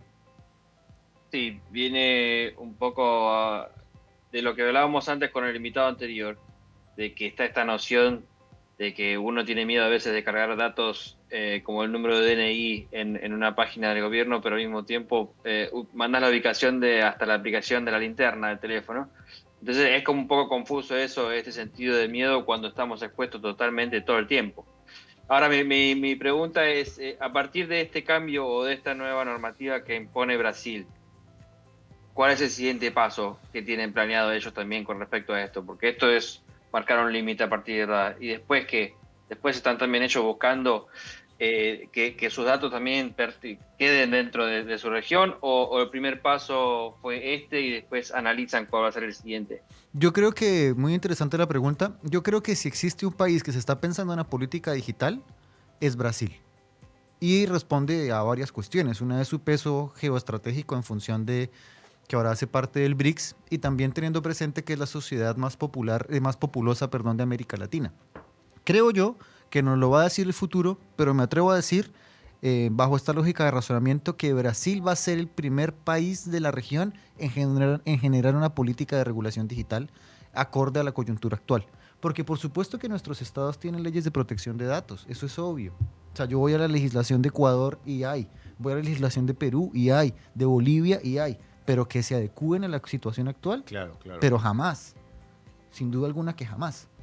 Y eso está vinculado. ¿Por qué pensamos en Europa o por qué yo pienso en Europa y tengo esta tesis? Tienen una ley de protección de datos personales, tienen una ley de vigilancia de la inteligencia artificial y tienen una ley que se encarga del suministro de las materias primas para la extracción de minerales críticos. Pensemos que es un bloque de 27 países que en este momento están en la retaguardia geopolítica en el desarrollo de la tecnología, pero que sin embargo se propone por lo menos una postura en donde determinados sectores van a verse protegidos. Vuelvo y digo, en el año 2017 se logró evidenciar que a través de una plataforma que se llama Cambridge Analytica, una plataforma de opinión pública, se lograron extraer datos de más de de personas en más de 200 países a nivel global y se modificó el espectro electoral a través de la plataforma esta. ¿Esos datos de dónde salieron? De Facebook.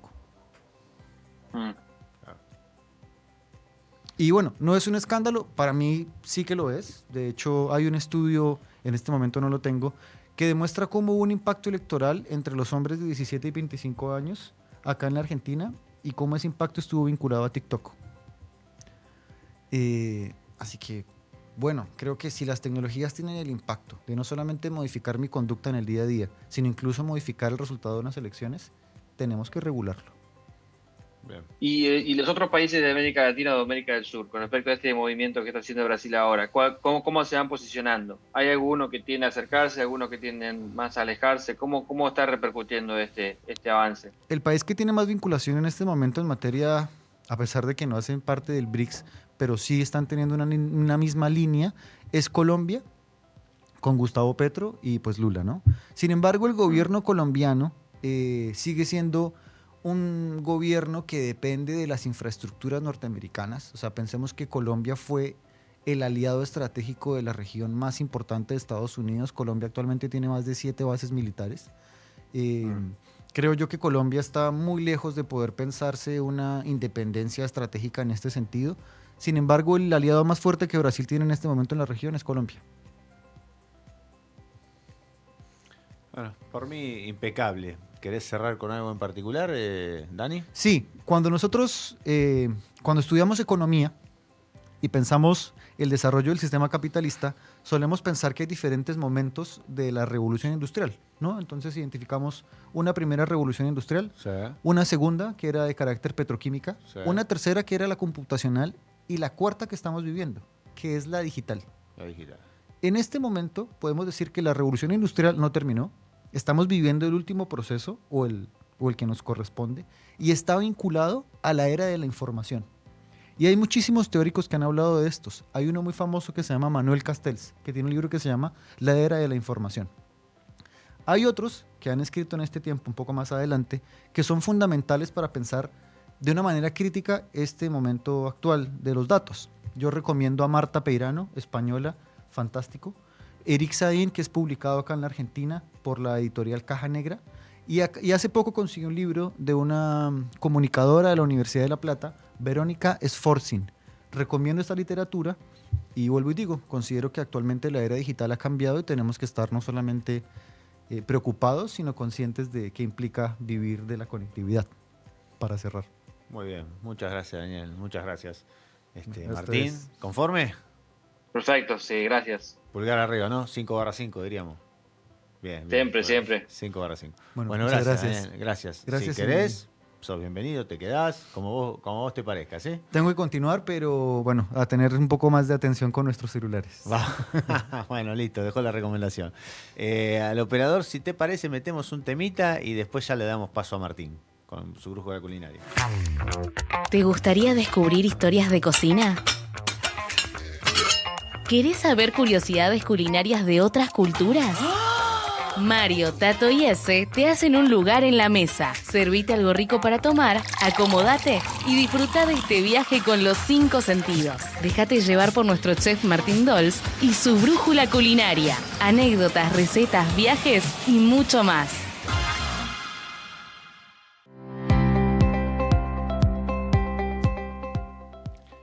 Martín, micrófono suyo. Bueno, acá estamos. Antes de que arranque, le vamos a dar la bienvenida al señor Marcelo de Nicola, que lo veo que está ahí, ya está listo y presto. ¿Cómo va, Marcelo? Hola, Marcelo. Hola, ¿me escuchan bien? ¿Cómo va? Perfectamente. Perfecto. ¿Cómo andamos? Estaba cerrando aplicaciones porque no se escuchaba mucho el audio, entonces digo, voy a cerrar todas las páginas. Bien. Así que quede el Zoom nomás. Buenísimo. Entonces, ahí lo tenemos en la sección a Martín. Entonces, arranca Martín nomás. Métale. Bueno, acá estamos. Y qué bueno que está Marcelo también, porque seguramente esto va a tener una noción de este tema que vamos a hablar hoy. Y es un tema muy particular que no se nombra nunca dentro de lo que es una cocina, del entorno de una cocina, y es el lenguaje que se usa dentro de la cocina. Sí. Primero que nada, hay un tema que es un tema de seguridad, porque yendo más al plano físico de lo que es una cocina, es un espacio muy reducido, en donde hay mucha gente constantemente en movimiento, en donde hay objetos cortantes, en donde hay preparaciones calientes, en donde hay un peligro latente de poder sufrir alguna herida grave, muchas veces muy grave. Entonces, esto lleva a que dentro de la operación diaria se deba usar un determinado vocabulario para advertir y para digamos, mencionar de que uno está haciendo una actividad que puede afectar a otro o a uno mismo. Dicho esto, para la gente que quizás vio la serie esta del oso, muy, muy conocida y popular ahora, algo que les habrá llamado la atención a todos es justamente esa parte en donde muestran una especie de caos adentro de la cocina y gente a los gritos diciendo repetidas veces la misma palabra o en determinadas ocasiones o situaciones volviéndola a repetir. ¿Alguno de ustedes está en esto? Sí. Sí, yo la vi. Claro, la he visto. ¿Qué palabra? Mano, por ejemplo. ¿Vos la viste? Mano es una, ¿no? Mano. ¿Vos no la viste, ¿Qué? Marcelo? Sí. No me acuerdo ahora por ahí las palabras clave, pero sí, recuerdo el caos y que repiten alguna de esas. Bueno. ¿Qué otra palabra te acordás, Mario, si te acordás alguna otra? No me acuerdo otra. Mano me quedó marcada, es esa, ¿no? Después, la típica de que cada vez que se dice una cosa, atrás chef, eso también. Sí. ¿Y en qué situación pasaba lo de manos? Cuando necesitan ayuda, ¿no? Claro. Cuando necesitan ayuda. Bueno, eso es así, eso es bastante certero en lo que es una serie a la realidad, ¿no? Hablando de las similitudes o cuán en serio se hace algo así más destinado al consumo general. Pero en diferentes países va cambiando la jerga que se empieza a formar, porque ya después se distorsiona, se empieza a adaptar a la cultura de cada lugar. Y yo le quería compartir a ustedes dos. Una que sería la mexicana, la del lenguaje doblado para las películas que uno siempre ve dobladas, que es el lenguaje latino-mexicano, Sí. si no me equivoco. Acá tenemos acá el experto, el neutro, exacto. Y el argentino, por experiencia propia de lo que había pasado. Vamos, ¿les parece? ¿Vamos con eso? Dale, sí. Perfecto. Bueno, vamos a la jerga argentina. Primero y principal, en la cocina se manejan objetos calientes y cortantes, como dije antes. Entonces, ante cada trayecto que uno tenga que hacer del punto A al punto B, aunque sea un perímetro muy corto de viaje, uno tiene que siempre advertir que está yendo atrás de alguien. Entonces, la palabra que se dice es voy atrás. Voy atrás. Es algo que se repite constantemente. En algunos lugares, dependiendo la seriedad también, es voy atrás con cuchillo. Ajá. Sumado a que uno no puede ir con el cuchillo apuntándolo así hacia adelante, ¿no? Tiene que ir con un cuchillo en una posición en la cual ante el accidente no genere nada grave ni nada serio para nadie, ni para el portador ni para el que pueda llegar a sufrir un corte. Entonces Bien. voy atrás caliente, es cuando voy con una olla, voy detrás caliente, con una olla en donde mis manos están las dos ocupadas con la olla y no tengo cómo, en el caso de que alguien se ponga en el medio, correrlo. Si no es con una parte del cuerpo, lo choco. Entonces, ante esa inminente accidente, se advierte, voy detrás caliente. Bien. Manos es lo que nosotros llamamos también a la gente cuando pedimos ayuda, no solamente en la cocina, sino en el servicio, pero nosotros no lo decimos así, no decimos manos, decimos servicio. Servicio, y gritamos cuando el plato está listo, esperando a que lo vengan a buscar, se grita servicio, viene el mozo y se lo lleva. Hay otra en particular que a mí me encanta, y cuando la comparto siempre con amigos es muy entretenida, y es perro. Perro, ¿qué Perro. es perro? Perro, ¿qué es perro? Perro es una palabra que es un adjetivo, un sustantivo y un verbo al mismo tiempo. Perro es un estado de complejidad en donde uno pierde el control de la situación. Cuando la situación totalmente te supera, Sí. uno dice, estoy emperrado, tengo un perro terrible. Esa es la descripción. ¿Qué es particularmente? Cuando de repente estás haciendo los platos y ves que empiezan a caer órdenes y vos ya estás viendo de que todas las órdenes que están saliendo de la máquina impresora, que son las que tenés que preparar, te superan por encima de tu capacidad física para poder hacerlas a tiempo.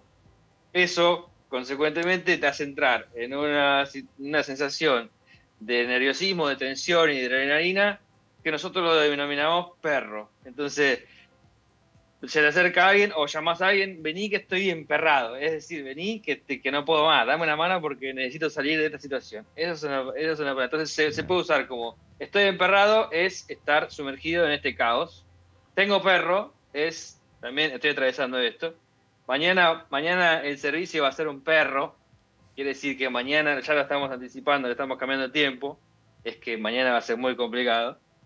Y así sucesivamente. Entonces es una palabra que se adapta a cualquier tipo de situación y que describe perfectamente la jerga argentina dentro de una cocina.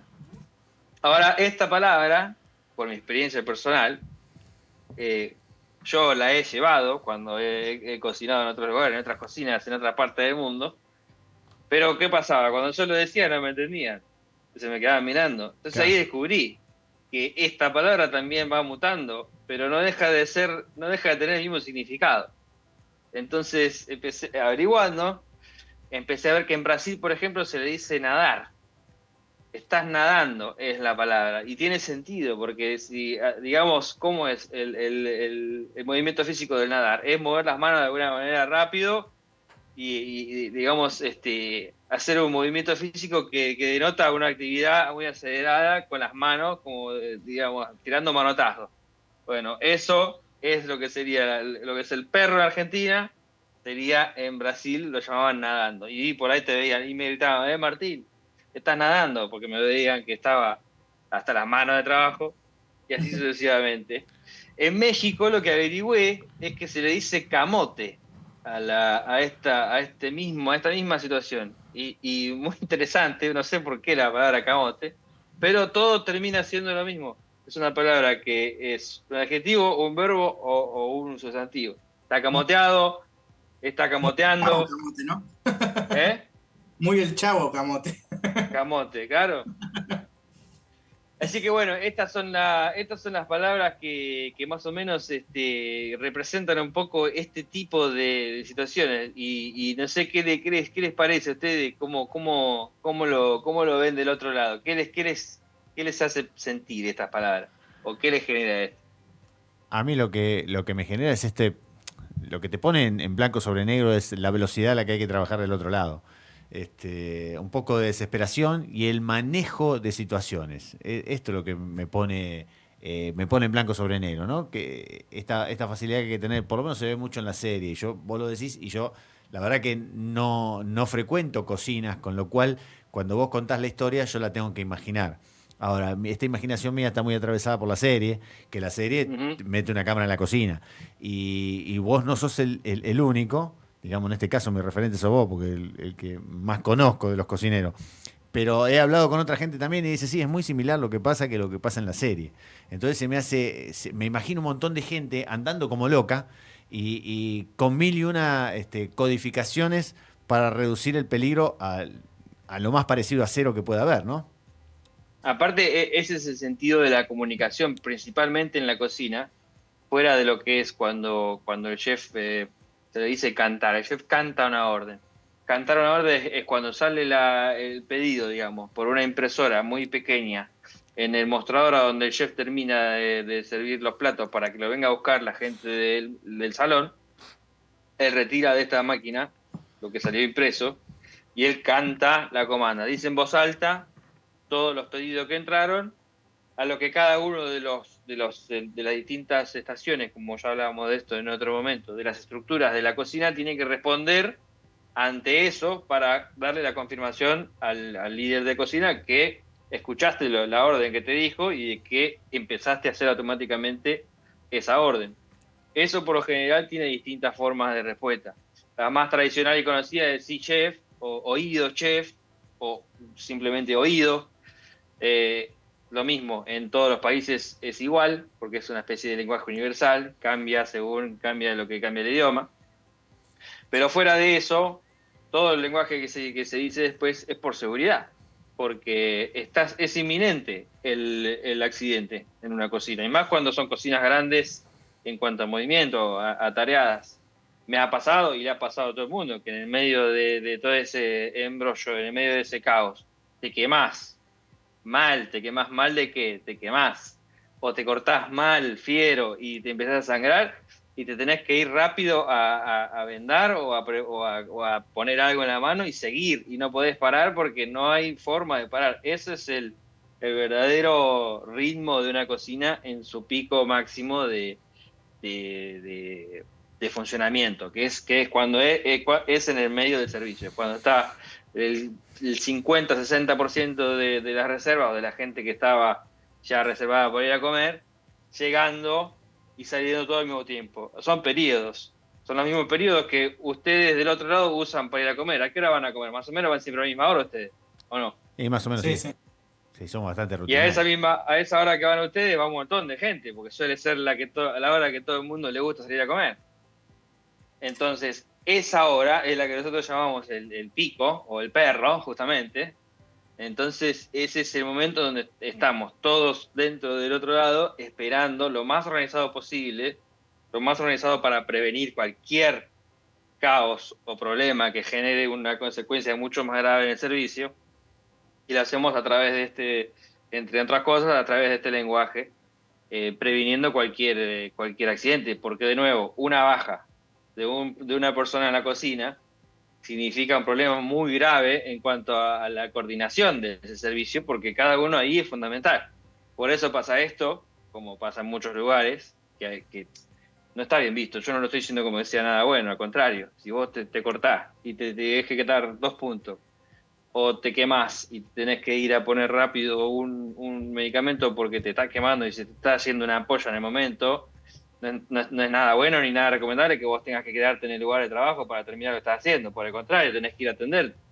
Pero a veces en el trajín o en esta cultura que se genera alrededor de la cocina hace que aún así vos tengas que estar dispuesto a esperar antes de ir a hacerte ver porque estás en el medio del servicio, que es lo más importante. A eso viene este lenguaje que se va distorsionando para el lenguaje común y corriente de la gente, con el fin de esto. Voy por la esquina, vieron que en la serie dice esquina o grita corner, es porque si vos venís por un lugar de la cocina y tenés que doblar rápido a la izquierda o a la derecha y justo viene alguien, te lo llevas puesto y puede pasar un problema grave. Lo que más vivo. Algo se puede romper, lo que más, te puede quemar, te puede quemar vos. Y han habido accidentes muy, muy, muy serios por este tema. Entonces, bueno, una parte graciosa, otra parte seria. Acá lo curioso que me parecía de lindo, interesante de compartir, era este lenguaje en el submundo de una cocina que, bueno, tiene una denotación totalmente distinta a lo que significa la palabra. Sí, eso se ve muy bien en la serie, que van de acá para allá. De hecho, la cámara creo que ayuda con los movimientos bruscos y todo lo que se habla, ¿no? Y está bueno que digas que es algo bastante real. Claro, No, claro. me quedaba con una pregunta, si hay tiempo. Sí, claro. El tema de las órdenes. ¿Se elige por orden de la primera orden que sale o depende también el plato? O sea, si es un plato mucho más específico o más difícil de hacer por ahí, ¿cómo se ordena de alguna manera eso? Las órdenes se cantan o se comandan al momento que van entrando en la cocina. Después lo que se encarga de gestionar el equipo o la persona responsable del plato, digamos, en este caso, es que vos tengas la mayor parte del tiempo que demanda la elaboración de este plato hecho para que todo salga al mismo tiempo con los que son rápidos. ¿Se entiende? Sí, sí. Hay algunos que son imposibles de salir al mismo tiempo porque dependen de una cocción prolongada. Por ejemplo, vos vas a comer con Mario y ustedes dos quieren comer carne y Mario dice, a mí me gusta jugoso, y vos decís, a mí me gusta bien cocido. Y los dos piden el mismo corte de carne, un ojo de bife a la parrilla, uno cocido, el otro jugoso. Obviamente que el de Mario va a estar primero y va a poder salir en 5 minutos, pero el tuyo va a tener una demora de aproximadamente 25-30. Entonces ahí, primero, depende del servicio que te va a decir, mirá que este plato va a tardar 30 minutos, y después vos saber que en ese momento vas a tener una especie de demora y la cocina no puede hacer mucho al respecto en ese caso. Después hay otras cosas que no, que son más fáciles de armar para que todo sea más fluido y todo llegue mejor a la mesa. Recuerdo que íbamos a un restaurante y un amigo pedía el postre ese, el volcán de chocolate que le llaman. Entonces Claro. ya llegaba y lo pedía, le decía, "Mira, te voy a pedir esto", porque le habían dicho siempre, le decían que tarda un montón, o que tarda Claro. bastante. Entonces ya lo pedían al principio. Claro, Ese es el cliente que queremos, ese es el cliente que nos entiende. Esa es la gente que realmente nosotros le hacemos con mucho amor lo que pide, porque después está el otro, que Sí, cuando sí. que son la cocina cierra a las 11 de la noche y a las 10:50 se le ocurre pedir el soufflé que tarda 40 minutos y vos no le puedes decir que no y ya te está haciendo quedar 30 minutos más porque, bueno, nada, se le ocurrió pedir el soufflé. Son cosas que pasan a veces, Bueno, pero... hace poco viste que en las redes sociales aparecen quejas y todo el tiempo, ¿no? Entonces uno que se quejaba que no le habían dado un pedido, claro, y le contestaban, pero cerraba la cocina a las 12 y vos llegaste 12 menos 5.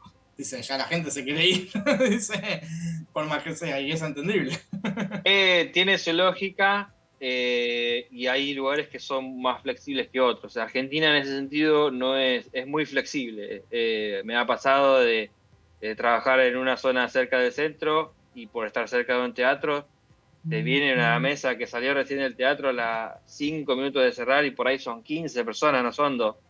Ay, te Y querés ya morir. te clavaste hasta 1 hora, 2 horas más, porque no le puedes decir que no. Acá, por el contrario, en Noruega es mucho más rígido, y si llegás 5 minutos antes de cerrar, primero ya te van a decir, no te vamos a poder atender, porque ya la cocina cierra en 5 Con minutos. los noruegos en esta. Y segundo te van a decir, mirá, si querés comer, es esto lo que hay, porque es lo que puede salir en estos 5 minutos que quedan antes de que cierre la cocina.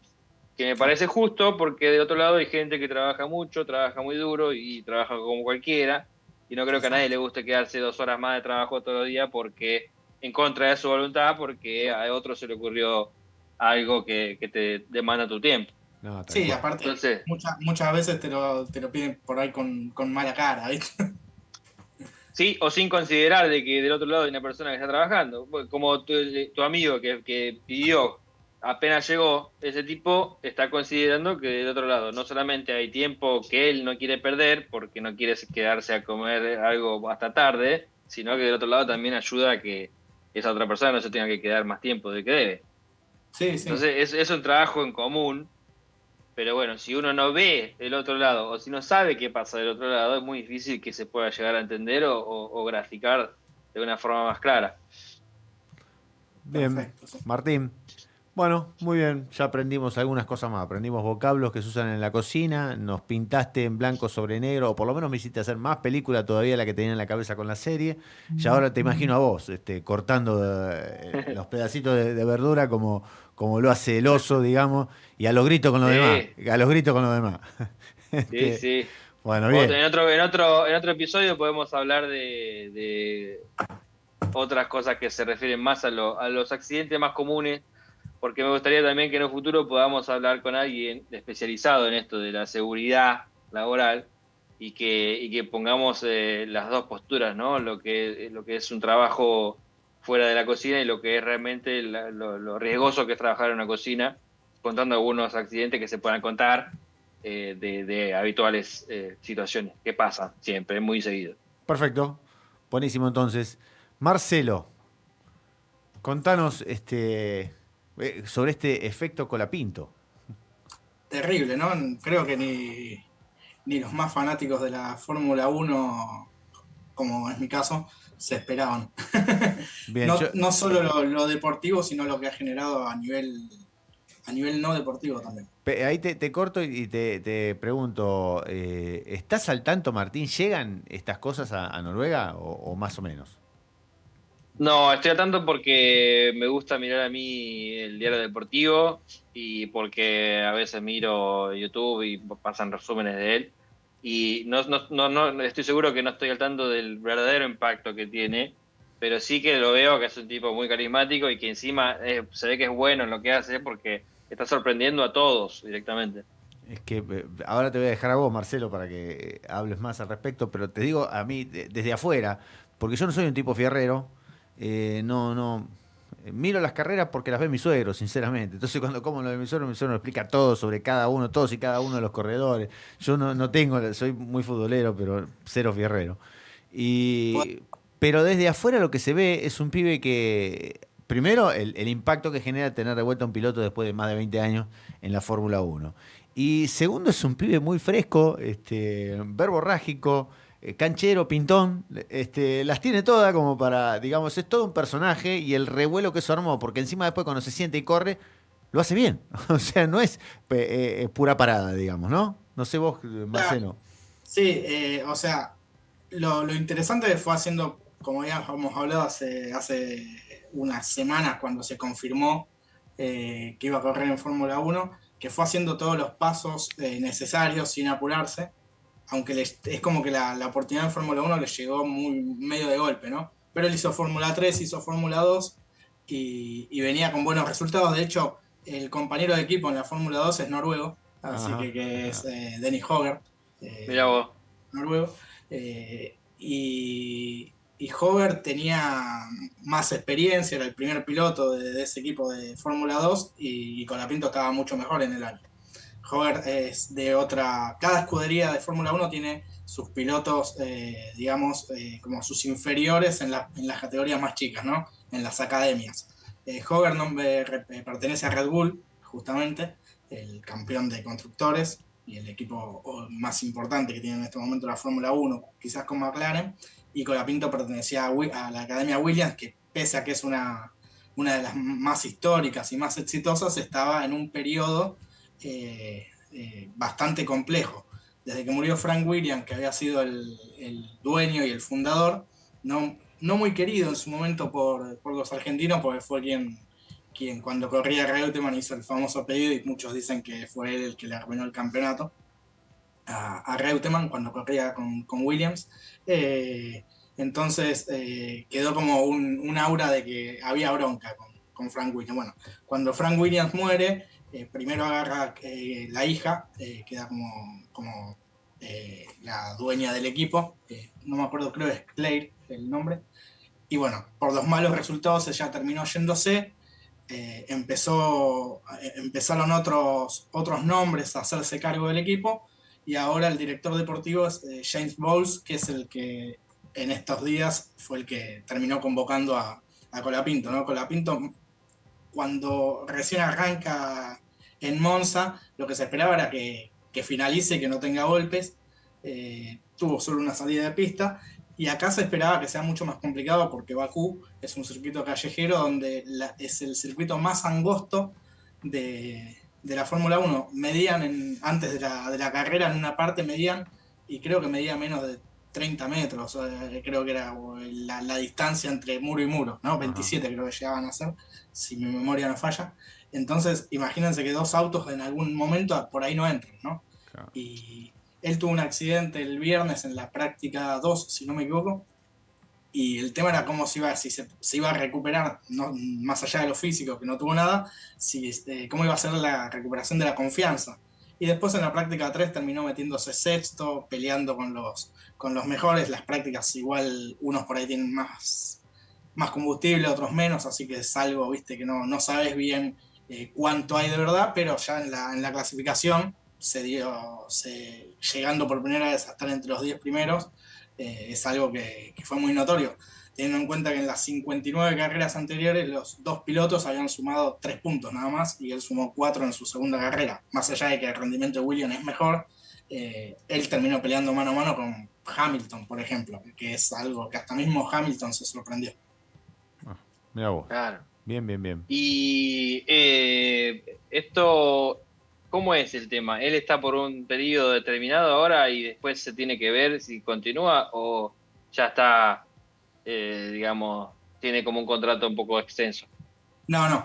Él tiene un contrato ahora solo por estas 9 carreras para reemplazar a Logan Sargent, que es el piloto estadounidense que estaba antes, que después de destruir el auto en el Gran Premio de Países Bajos, dijeron, bueno, basta, llegamos hasta acá.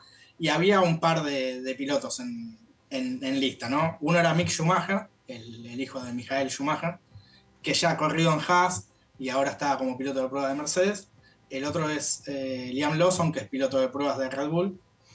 Y el otro era Franco Colapinto, por ser de la Academia Williams. Y bueno, James Bowles, el director de equipo, se decidió por Colapinto, por lo bien que venía trabajando en F2 y fundamentalmente porque suele aprender todo muy rápido y porque va acatando todo lo que dice el equipo, ¿no? En ese sentido, bueno, de hecho hubo medio un desplante de Ralf Schumacher, el padre de Mick. Lo bardeó. Michael, ex piloto de Fórmula 1, diciendo que se habían equivocado. Bueno, evidentemente no se equivocaron. Así que bueno, le quedan solo hasta ahora 7 carreras más. La semana que viene es en Singapur. ¿Por qué? Porque Williams ya tiene una plantilla para el 2025, que es Alex Albon, que es el primer piloto, el compañero de Colapinto ahora, y Carlos Sainz, que es el piloto de Ferrari, que se accidentó justamente en la última vuelta ayer. Ellos son los pilotos titulares.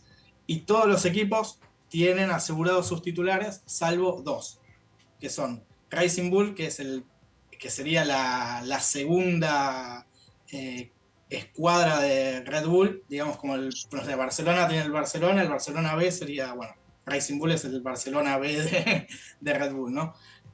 Que llevaría a este piloto Liam Lawson, que es su piloto de la academia y piloto de reserva, y queda Sauber, ¿no?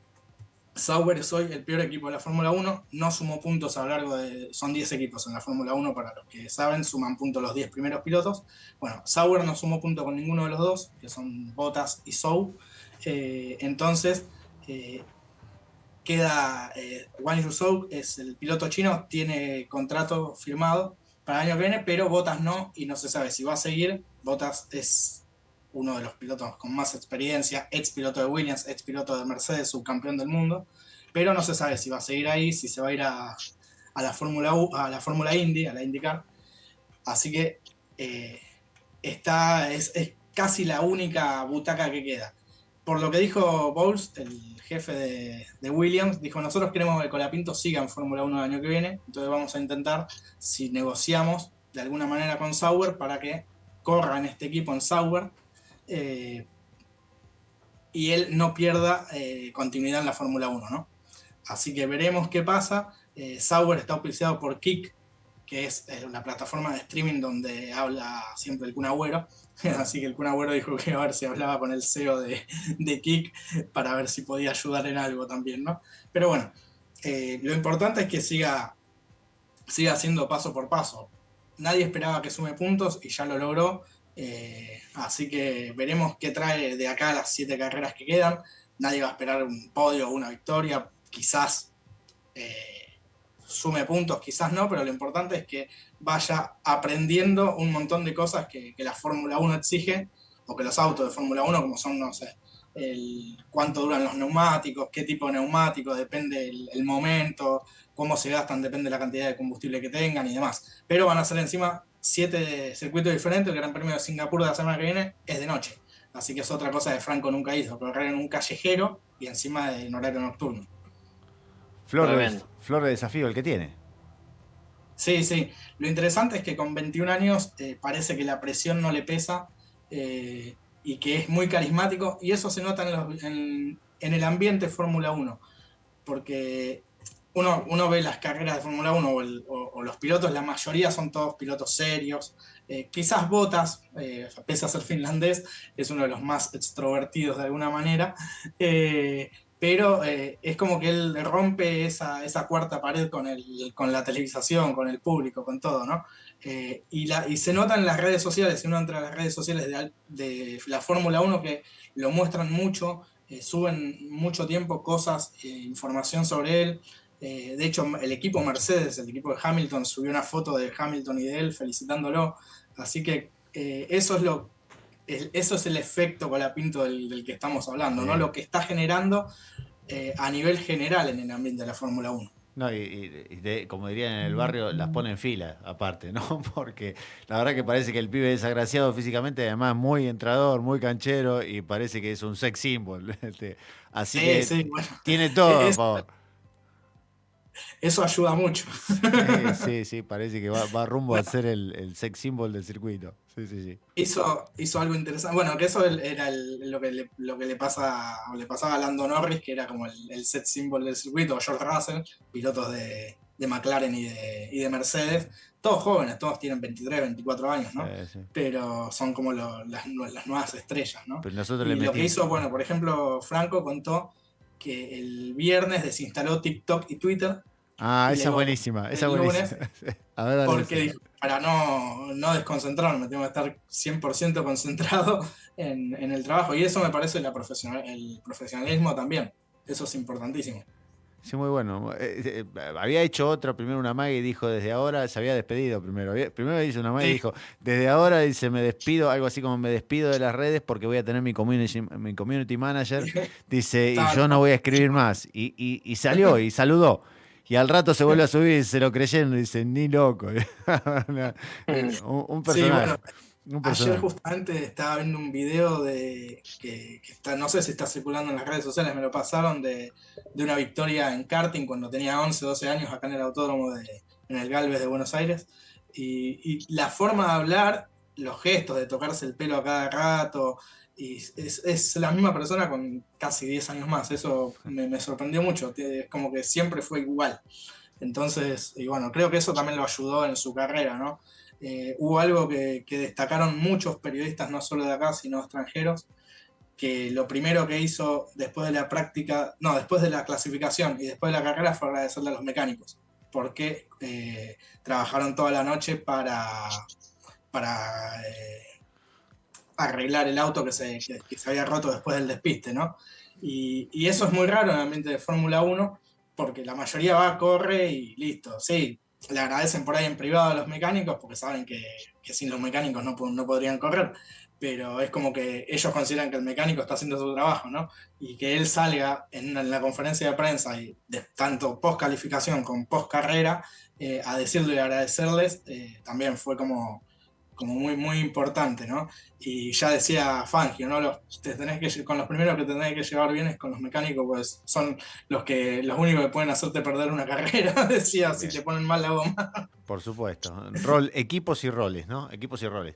Por último voy a decir algo que no sé si a Martín le va a gustar mucho, pero a mí me cae especialmente simpático Colapinto porque es bostero. Porque de Boca, y sí, era cantado. Se veía venir. Obvio. Demasiado bien perfilado venía el pibe, algo tenía que mostrar. Ahora dicen que tuvo una charla con Messi, que muchos dicen a ver si se juntan cuando la Fórmula 1 vaya a correr a Estados Unidos. No sé si Miami, no me acuerdo si Miami o Las Vegas seguro, pero no me acuerdo si está el Gran Premio de Miami también. Bueno. Así que por ahí tenemos, y que le puede servir también porque, bueno, Messi es otro ejemplo de ese que empezó de a poco y que nunca sacando, que es lo que esperamos, más allá de los resultados, ¿no? Que siga estando con los pies sobre la tierra, creo que es lo más importante, la humildad.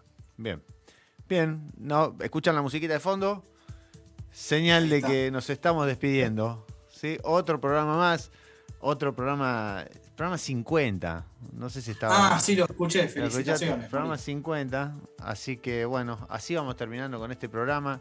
Les agradecemos especialmente Ambiente Radio, agradecemos a Fentos, que hace posible todo esto. En particular le agradezco y lo miro para eso acá al amigo Ezequiel Amarillo, el operador que tenemos desde que empezamos, a Damián Rago, que se hizo cargo cuando Ezequiel no pudo estar. Damián Rago ahí manejó todos los controles, a la participación de nuestra locutora fugitiva, ¿sí? Azul, que hoy no está, pero que también participó más de una vez, a las autoridades de la radio que nos ponen esto, digamos, nos permiten hacer lo que se nos da la gana. Eso es buenísimo. Bueno, Tato hoy, justo que cumplimos los 50 programas, hoy no pudo estar, pero seguramente quisiera estar acá. Y le agradezco a los que nos hacen el aguante y nos ven. ¿Sí? A poquitos, muchos, no importa. Nos hacen el aguante, nos ven, y las devoluciones. Lo que más agradezco son las devoluciones. Cuando dije, esto estuvo bueno, esto no tanto. Bueno, para eso estamos. Vamos aprendiendo y vamos haciéndolo sobre la marcha, y para esto que la verdad era un sueño y que ya lleva 50 programas. Así que les agradezco su presencia también, Martín, Marcelo, y nos estamos viendo el martes que viene. ¿Qué les parece? Sí, señor, estamos ahí. Muchas gracias a todos también. Será hasta el martes que viene, chicos. Gracias por todo. Espectacular. Chau, chau. Adiós. Chao.